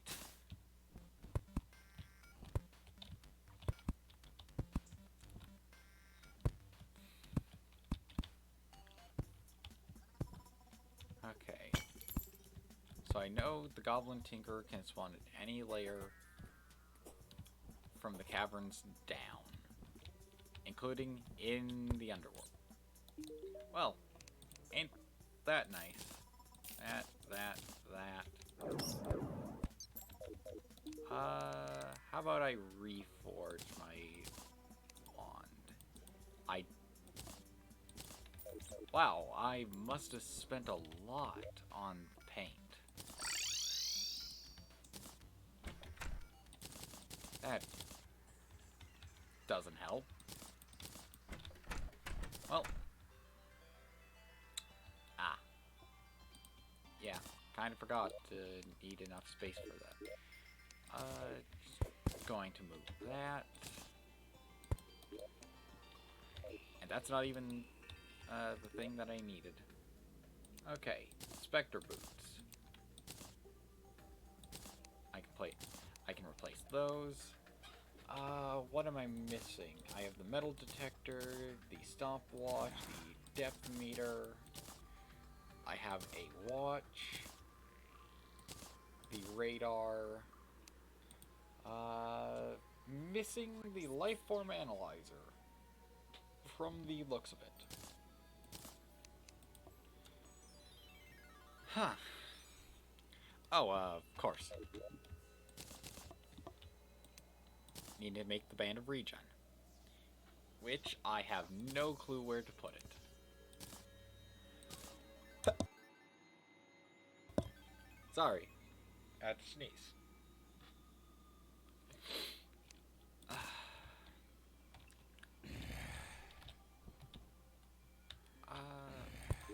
Yeah, let's just put that there. I just love that the ruler is this way. It's hilarious. So let's just keep these on me for the time being. I can't remember what goes with what.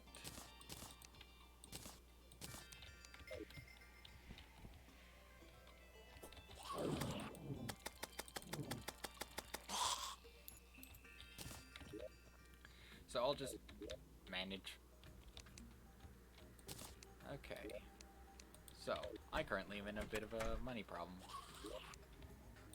Let's just grab those chandeliers that I've been carrying around. And holding on to. Nope. Shop. Toss those, and grab some of that, and goodbye all the money I had.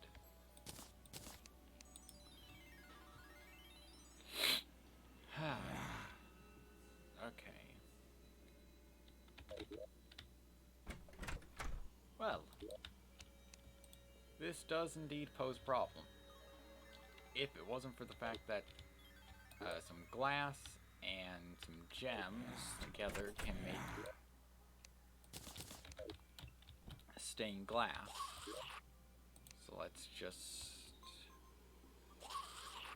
yeah, I think multicolored stained glass gives you more. Don't know, but hopefully it does. Yep, I'll say that it definitely gives you a decent chunk. Now I just need the goblin to move into a home, which there are no available homes left. And I have to figure out how to fill an hour.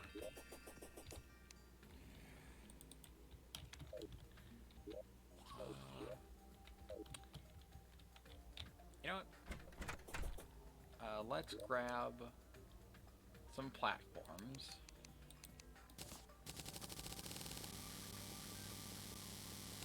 Yeah.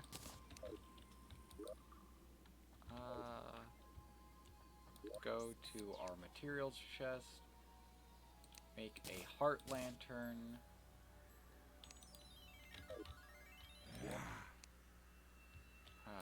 Grab the jungle torches. And make ourselves a few jungle campfires. Up here, grab a bottle. Nope, wrong chest. Make ourselves a star in a bottle. Let's head to the jungle and get a Queen Bee arena set up.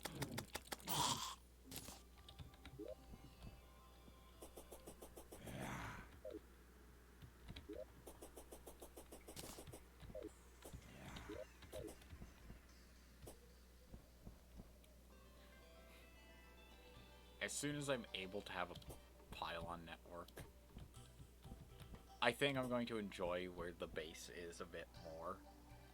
Since part of me is just like, just stick with the center of the world spawn.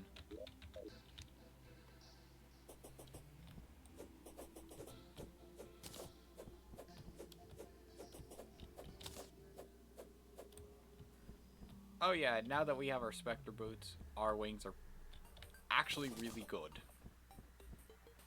Not as good as hard mode wings, but still they're now decently usable.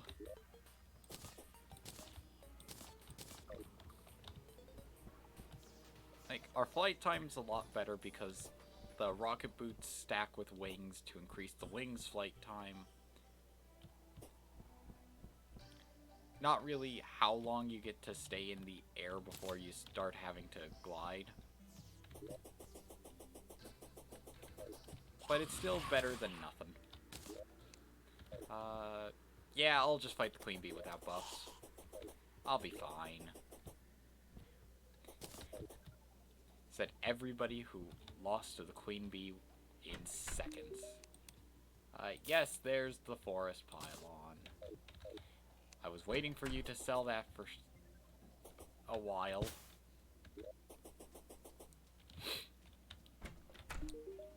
Do you also sell... How?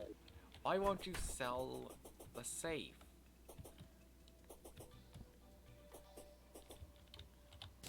So, Queen Bee is going to be a boss that I have to farm because of the bee gun.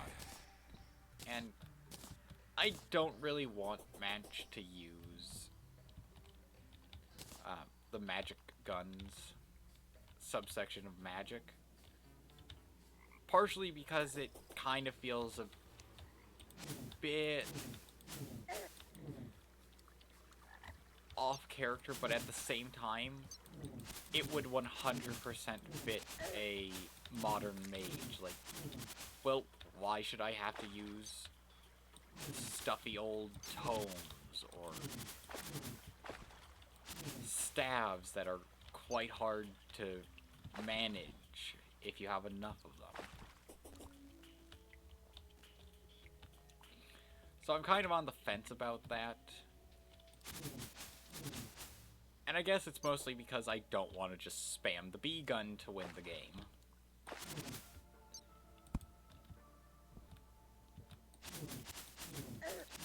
Even though I know if I were to use the bee gun, it wouldn't absolutely be the end-all be-all, you just kind of win for using it. Especially once hard mode starts, then it's not really going to matter all that much. Okay. I really should have had some way of marking a hive, because, yeah, I can't actually remember where any of the hives I found are. I have to return to the surface.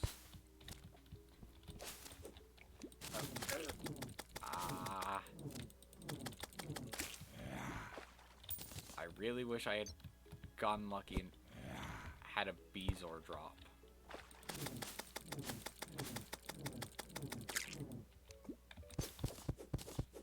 See, this is the reason Vile's Thorn is awesome. It makes the jungle less dangerous. And if you do end up opening up a beehive, not the actual beehive where the queen bee's larva sits, but the kind of trap beehives that just, if they bust open, spawn bees.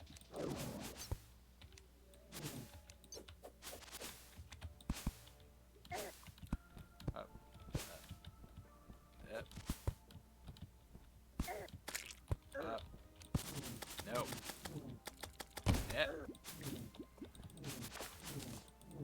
Do what I can.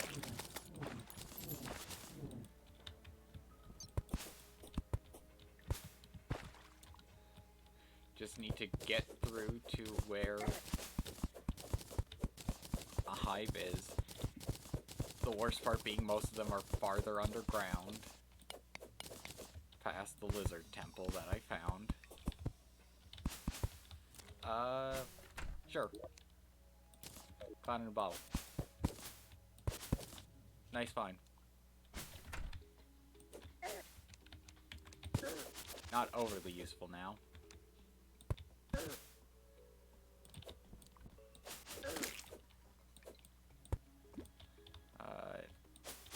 Another tree. mean, well, down here, or I don't exactly need to fight the queen bee. I mostly want to set the arena up. But, I mean, there's nothing stopping me from doing some exploring in trying to find a beehive. And yes, Anklet of the Wind.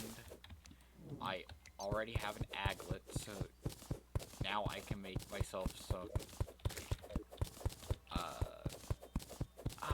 man, I always forget the name. Mostly because I immediately upgrade to Frostspark boots. So now the underground snow biome is much more important.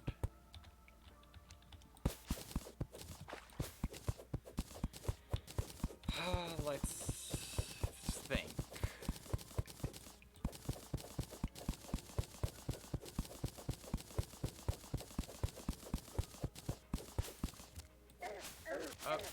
Okay. That was a lot. I'm sorry, Manch, for having you go through that. Oh, and I've opened the floodgate.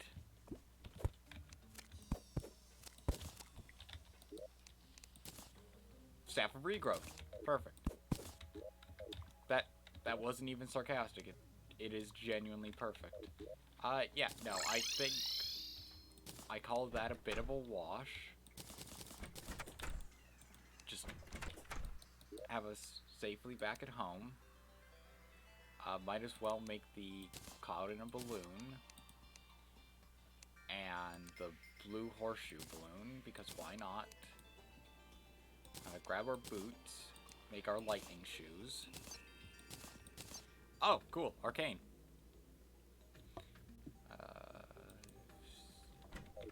Yeah. Everything looks decently in order.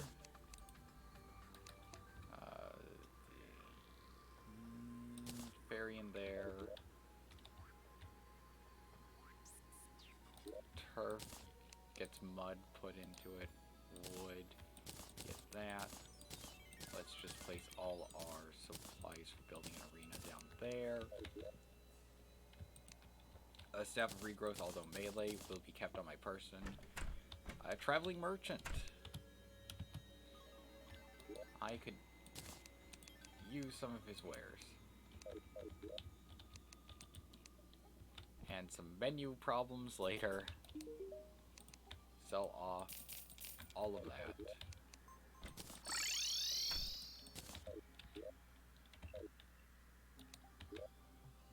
Yeah, spawn point removed, then that. Oh, the movement speed, it's so good.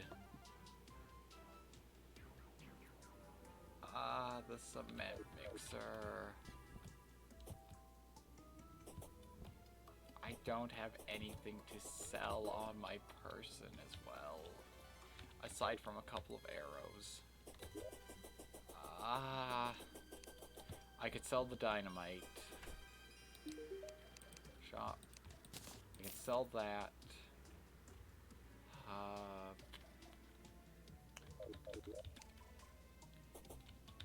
That's not enough. Merchant, I hope you don't mind. He probably really minds.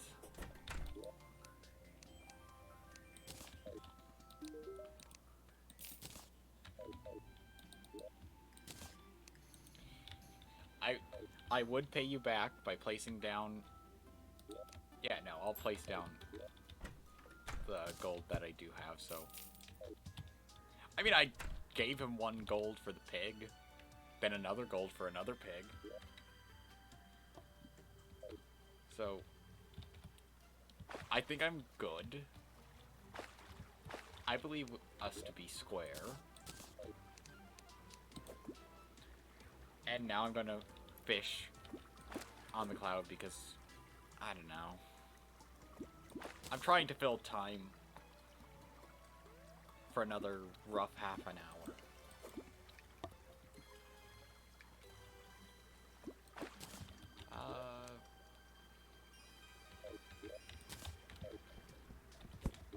Now I should keep that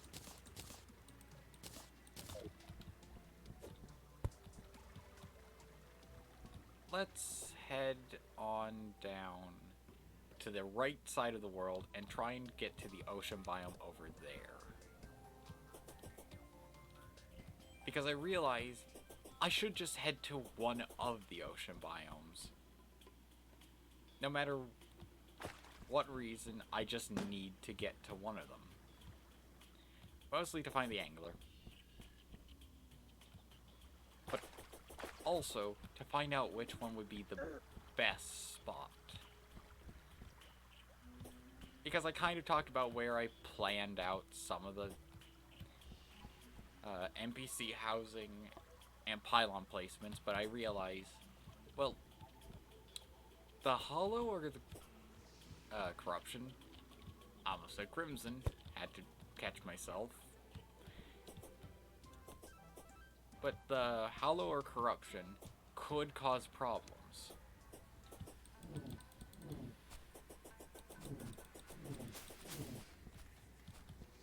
You won't catch me, I'm moving with the wind. But yeah, there was the oasis that'll set the desert town in, or set the desert town up around. The Hollow, which could be anywhere, really, will be where I place the nurse, barkeep, party girl, and the wizard. So, Manch seems like he would be in the Hollow, just to be around the wizard. But I'm not sure. I'm gonna say that although Manch is magic, he only really sees his magic as a gift, so that then he can correct the mistakes of others and defend those who can't defend themselves.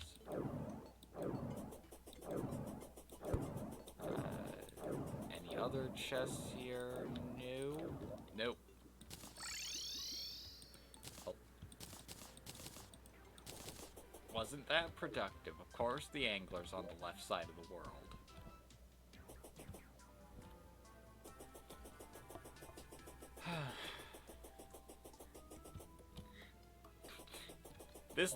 This last bit has just kind of been disjointed, since I have no real clue what to do besides just fill the air with something.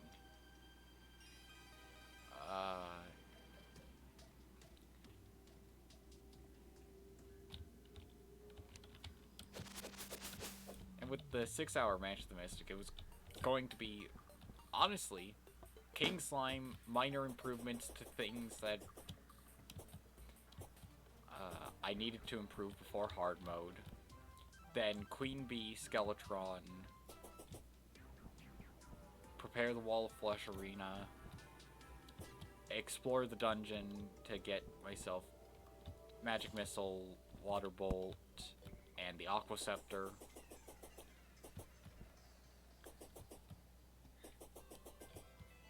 Try and get the Demon Scythe from something, from one of the demons in Hell. Head around collecting the Shadow Chests so that then I could find the Flower of Fire and the... No, not the Flame. Is it the Flame Lash? Oh, the other desert is going the same way. But thankfully it's the desert at the dungeon entrance. Which, after talking to the angler and just confirming that he is okay, and maybe checking on what quest fish he wants, I could head to the dungeon and just see how far I can get in before certain doom approaches. I just don't ever explore deep into the dungeon. Out of fear of the Dungeon Guardian, obviously, and I have alluded to the fact that... Okay, fish run. But I have alluded to the fact that I plan on getting all the pets you can for one of my characters. And that will be the one that doesn't have the special health restriction. So instead, their restriction is they must collect all pets and all trophies to make up for the health.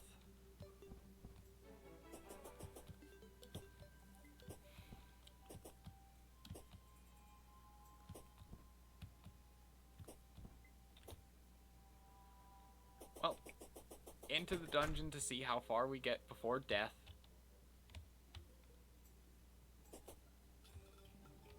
I feel like it's very soon.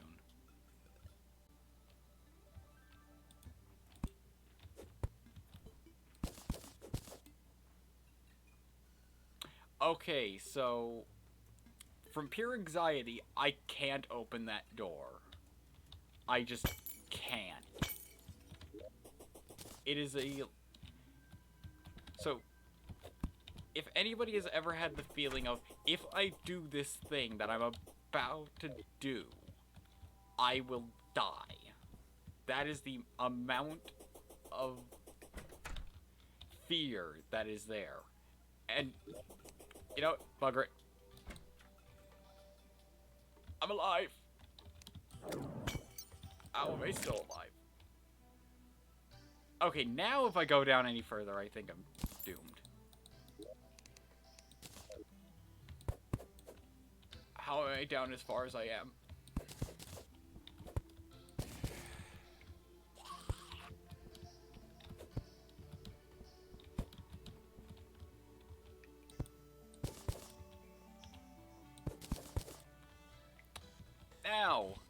Now that amount of fear is just no. Just no. So I got down a lot further, didn't get a water bolt early. That's fine. Honestly felt like my heart was going to explode.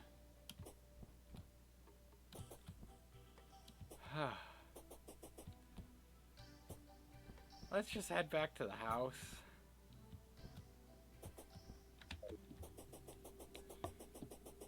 Sort our inventory.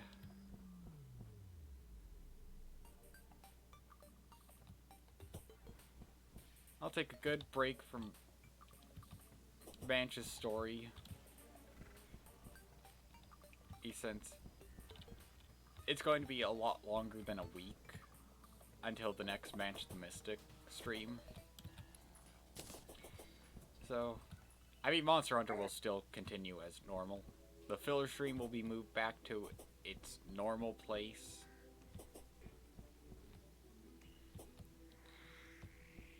And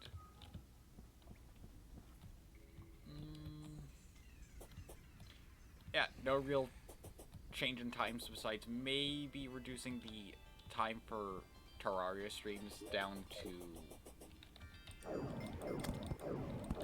5 hours instead of the 6 I have.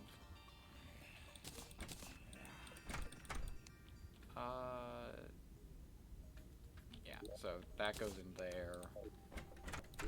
And the inner tube goes into there. Let's grab some books, some granite, and let's make ourselves a bookshelf. Probably at the sawmill. And we'll place it right up here for the time being.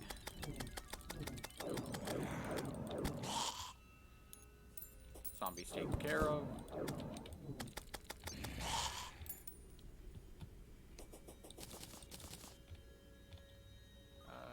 Book contains strange symbols. I kind of wonder what the symbols are.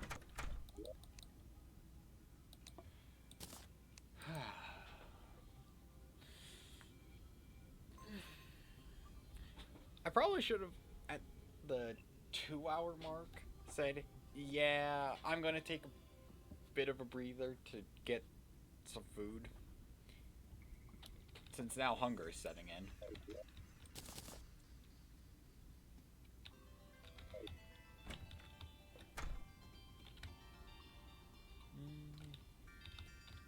I could grab some ice and work more on the potion area. Just as soon as I get the walls set up, then I at least have the walls up, so I could work on filling it later and, you know, making it look nice.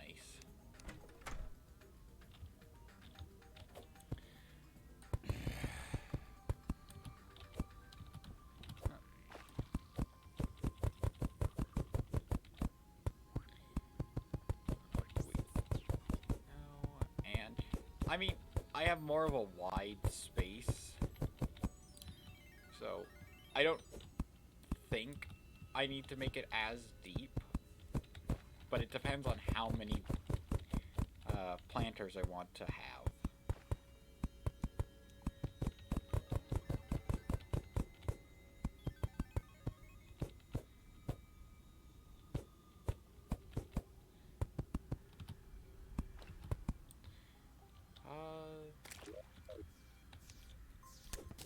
Let's just remove a bit more snow. And I can adjust the size later. So I think another tile down.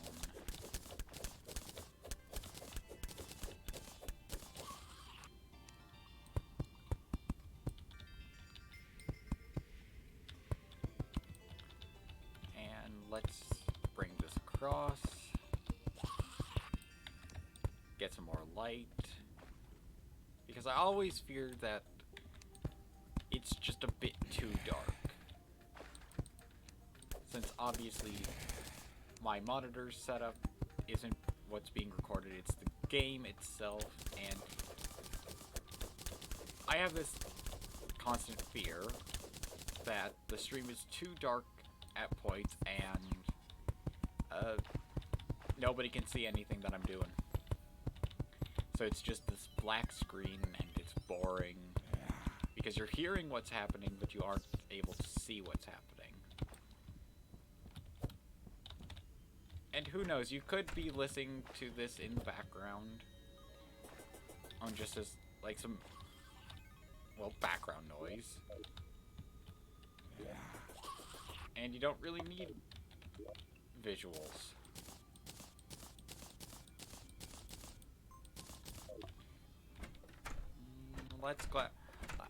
Let's grab our planters.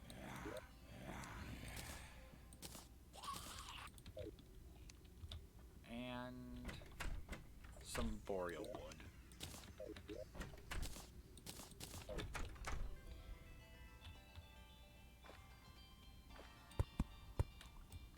With this, I will just place down a floor. So already I have a lot of blocks to remove if I have to shift things around. And 20 blocks in gets me that. Is the other side able to fit without the two connecting? No. So I could probably have 10 on the left, 10 on the right, and have the central area just kind of be focused on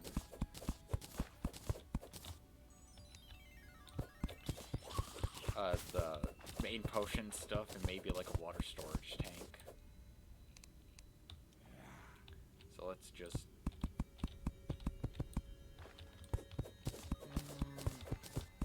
let's go a bit higher with that. Yeah, 2 blocks in between and feels about right.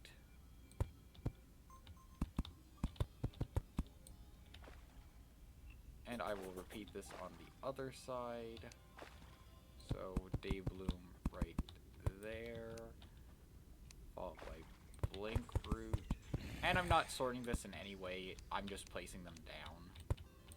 Up. There we go.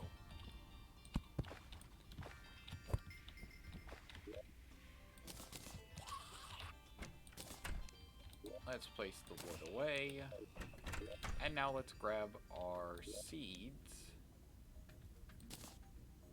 and get some plants growing. Except I don't have any deathwing seeds because they're annoying to get. So 20 day blooms go down. I could probably have 30 and have plenty of space left. Get rid of that torch. Yeah, I could get away with just having 30. Since that's an extra 5 added to both sides. Do I actually have the amount of space for that? So that's 5. That's 5. Yes, I would, and there would still be plenty of room.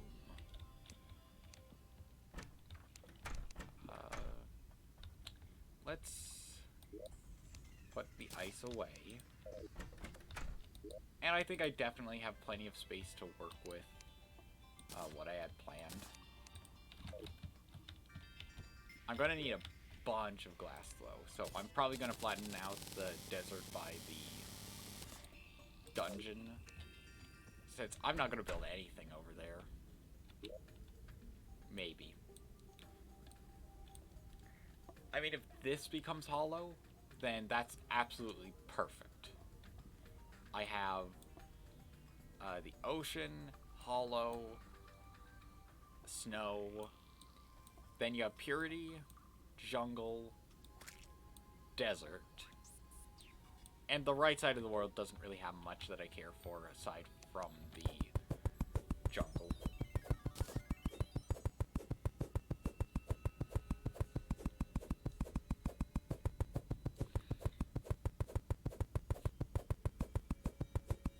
So how I'm planning out the planter setup, at least for background walls to work with the planters, the tile the planters are in front of is going to have the background wall, whereas everything else is going to be glass.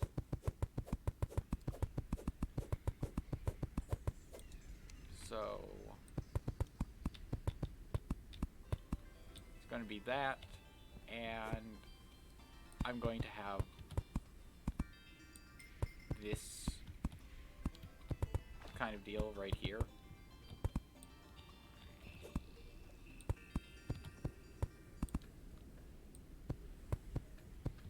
I need to place down more chains so that then it properly goes all the way down.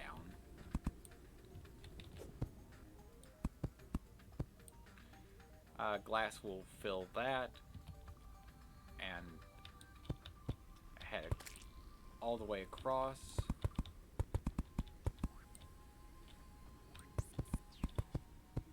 Up. There we are. This is the only downside of the blizzard. I mean, it looks great when you don't have it in front of your screen. Like, in front of your character. But when it's behind it, it just makes the biome feel more alive. So, I would love to get the planter area all finished. And I'm going to have to just wait a bit. Place what I want.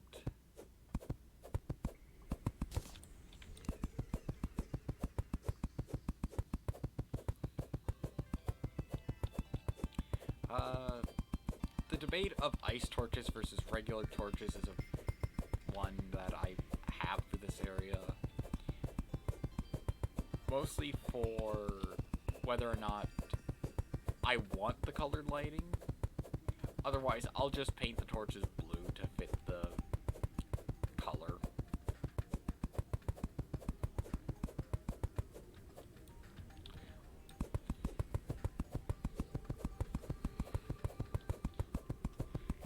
kind of wish that's how painting lights worked. Like, once you've painted the lights, the color they emit changes as well, if you have color lighting on.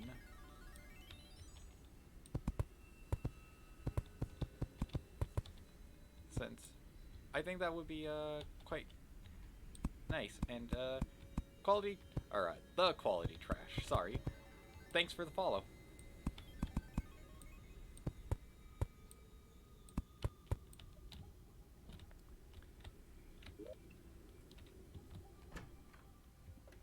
Oh, I'm doing fine. How are you?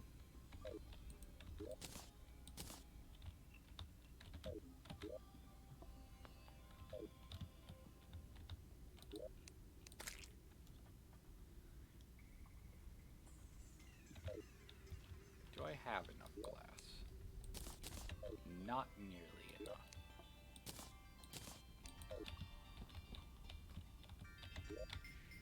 Oh. Let's make as many walls as I can.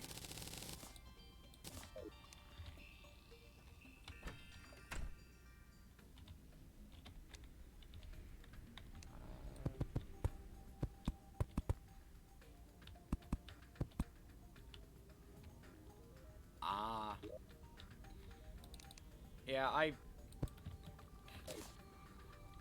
feel you with the whole back pain and not wanting to stream.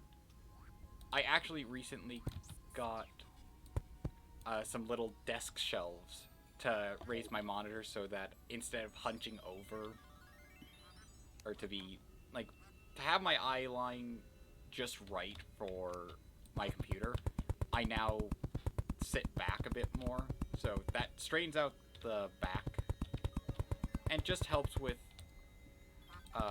long stints of playing anything.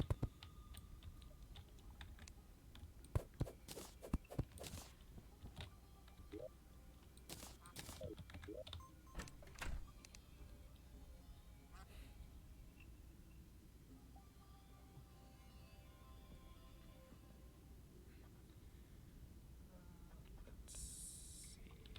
I could place that in there, or maybe I should just go to the dungeon immediately and take care of the glass situation, since for anybody just tuning in now, that's my dungeon. It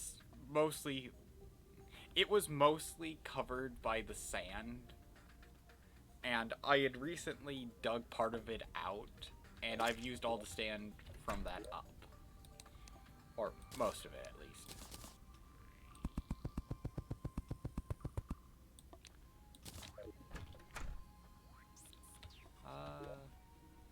If I change out the jungle campfires, I realize I could very easily just switch over to building Skeletron Arena. Where are some nice torches? I'll use desert torches.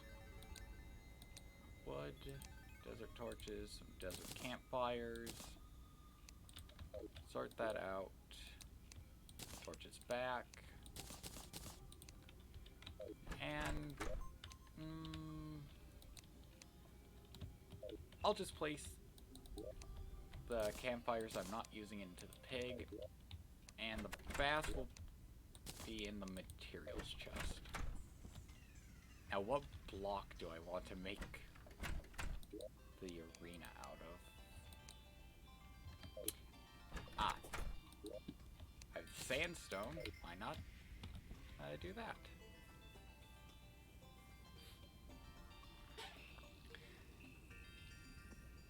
Oh, yeah.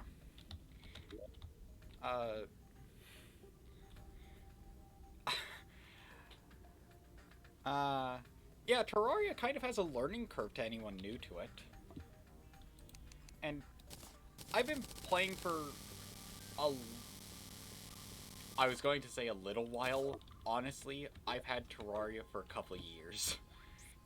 And I've tried multiple class challenges, like the one you're watching now. and each of them has their own little twist that I like to do, and, well, I've only been streaming recently, but I hope to showcase more of what I can do. Like, out of all the classes that I know, Summoner is my specialty. Especially now with the whips that have been added in. It's helpful to have a summoner weapon that can help direct the summons well, allowing you to do something.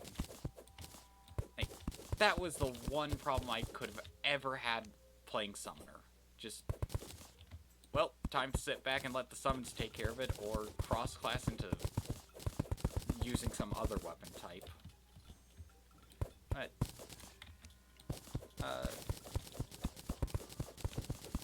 yeah, I've had fun playing Terraria, and, so, the character and class I'm currently playing is Manch, who is a mystic, otherwise known as a mage. So this is a magic damage only, with exceptions of accidental damage. So for that, it's like, if I accidentally hit an enemy with my pickaxe when I don't mean to hit them with the pickaxe, or like out of reflex I hit like 3 or 4 thinking that I have another type of weapon on there, then it's excused as I didn't mean to attack them with a non-magical weapon.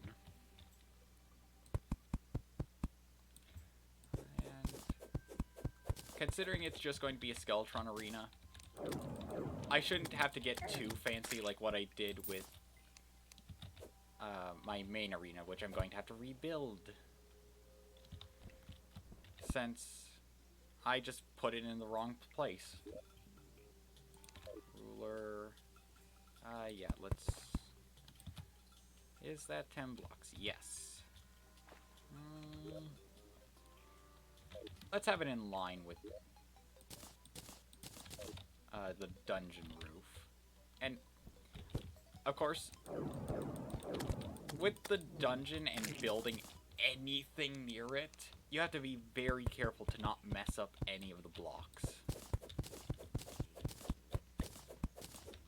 Since I've heard horror stories of, oh, I accidentally did this when setting up my arena, and now the lunatic cultist won't spawn.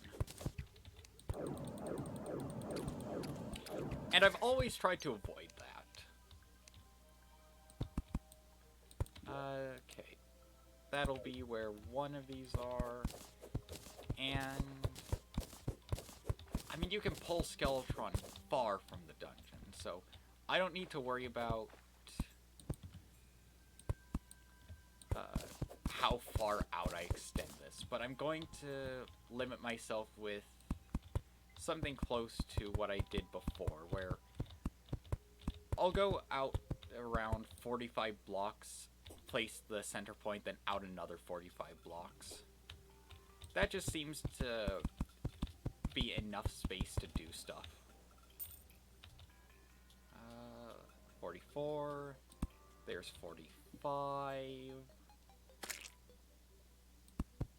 3 blocks. At that. Heart Lantern. Then out another 45. And this is just my own personal arena that I've adapted from a couple of other people's designs. Since I know generally the arena doesn't have to look nice, and it could just be a couple platforms floating in the sky, but I kind of want to add a bit of fancy flair to them. Except the Queen Bee arena. That, I don't want to spend the time getting fancy with it when at any second I could accidentally summon the boss. Okay. Yep. That. Down.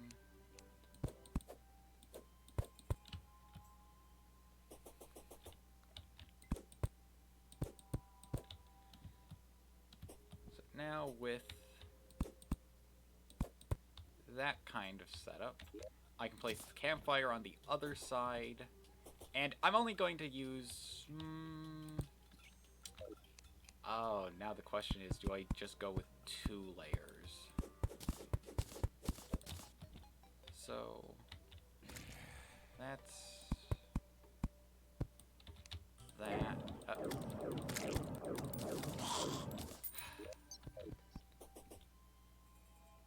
Okay, that's 10 up. So, no, I think I should go 15, like with my other one. That's 14. There's 15.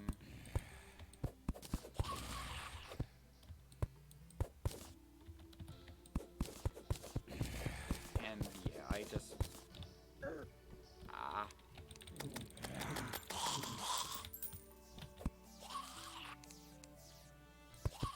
Need to quickly get this set up. And then I just follow the design I have below this. And this should be more than enough space to fight Skeletron. Especially as a mage. And I mean, I'm not going to fight him this stream, because then I have something to do in the next stream. For Terraria specifically. Star in a bottle. And I just hammer these to make it look nice. No actual functionality.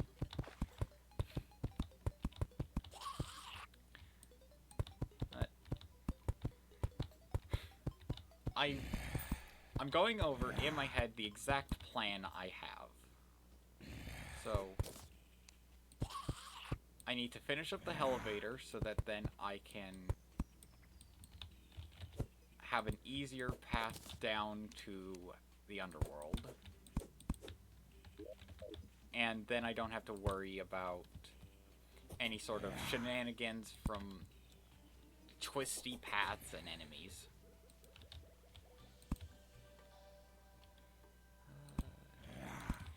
Trying to light up the arena as much as possible so that then, in case it is a bit too dark, everybody can see.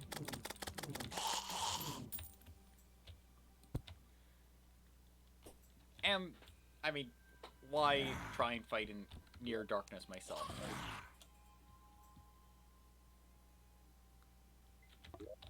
Yeah, no. This is good. Make a cactus crafting table and some smooth walls.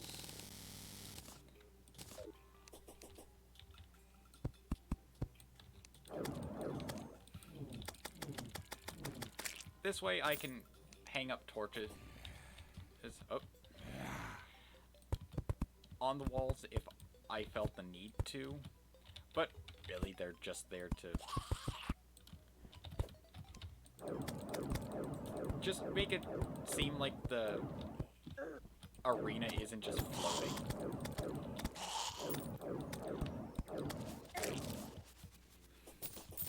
So, back to figuring out exactly what I need to do. So, fight Queen Bee, fight Skeletron. Am now at max health. Fight Wall of Flesh after any other pre-hard mode prep.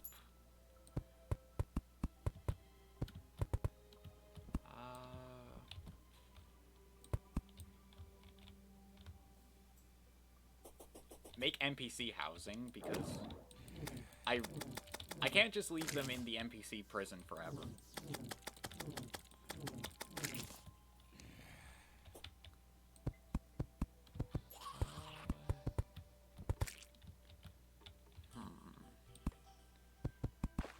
Get a spider biome prep so that then I can farm for the venom staff. Skyline so that then I can quickly get to either end of the world quickly, or emergency head up there and fight the twins, since I found that fighting the twins in a normal arena is pretty difficult. But if you have just a long runway, they don't seem as bad.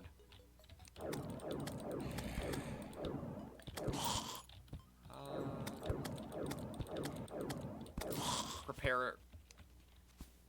Yeah, I think I prepare a section of the dungeon for farming in hard mode rather than getting it prepared in hard mode. Clear out a giant section of the underground to have a farm for that. Mostly so that then I can farm some of the mimics.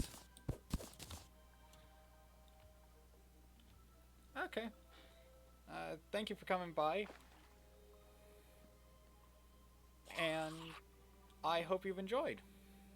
Also, hope the rest of your day goes swimmingly.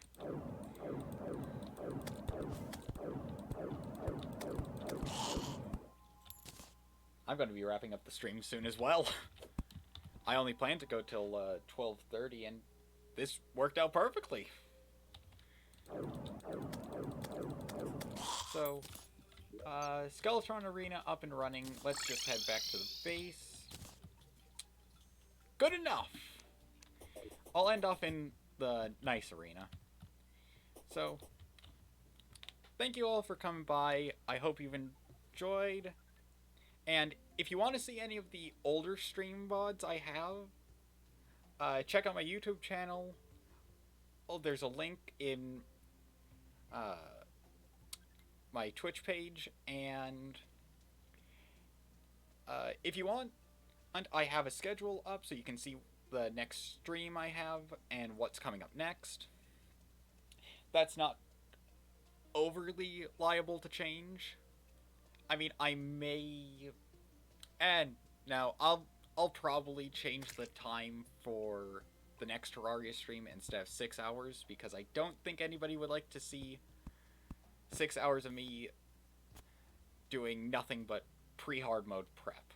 Then again, some people might. Bloody telemarketers. Sorry. Second shameless plug out of the way. I hope that the rest of your days are well, and I will see you in the next stream. Goodbye.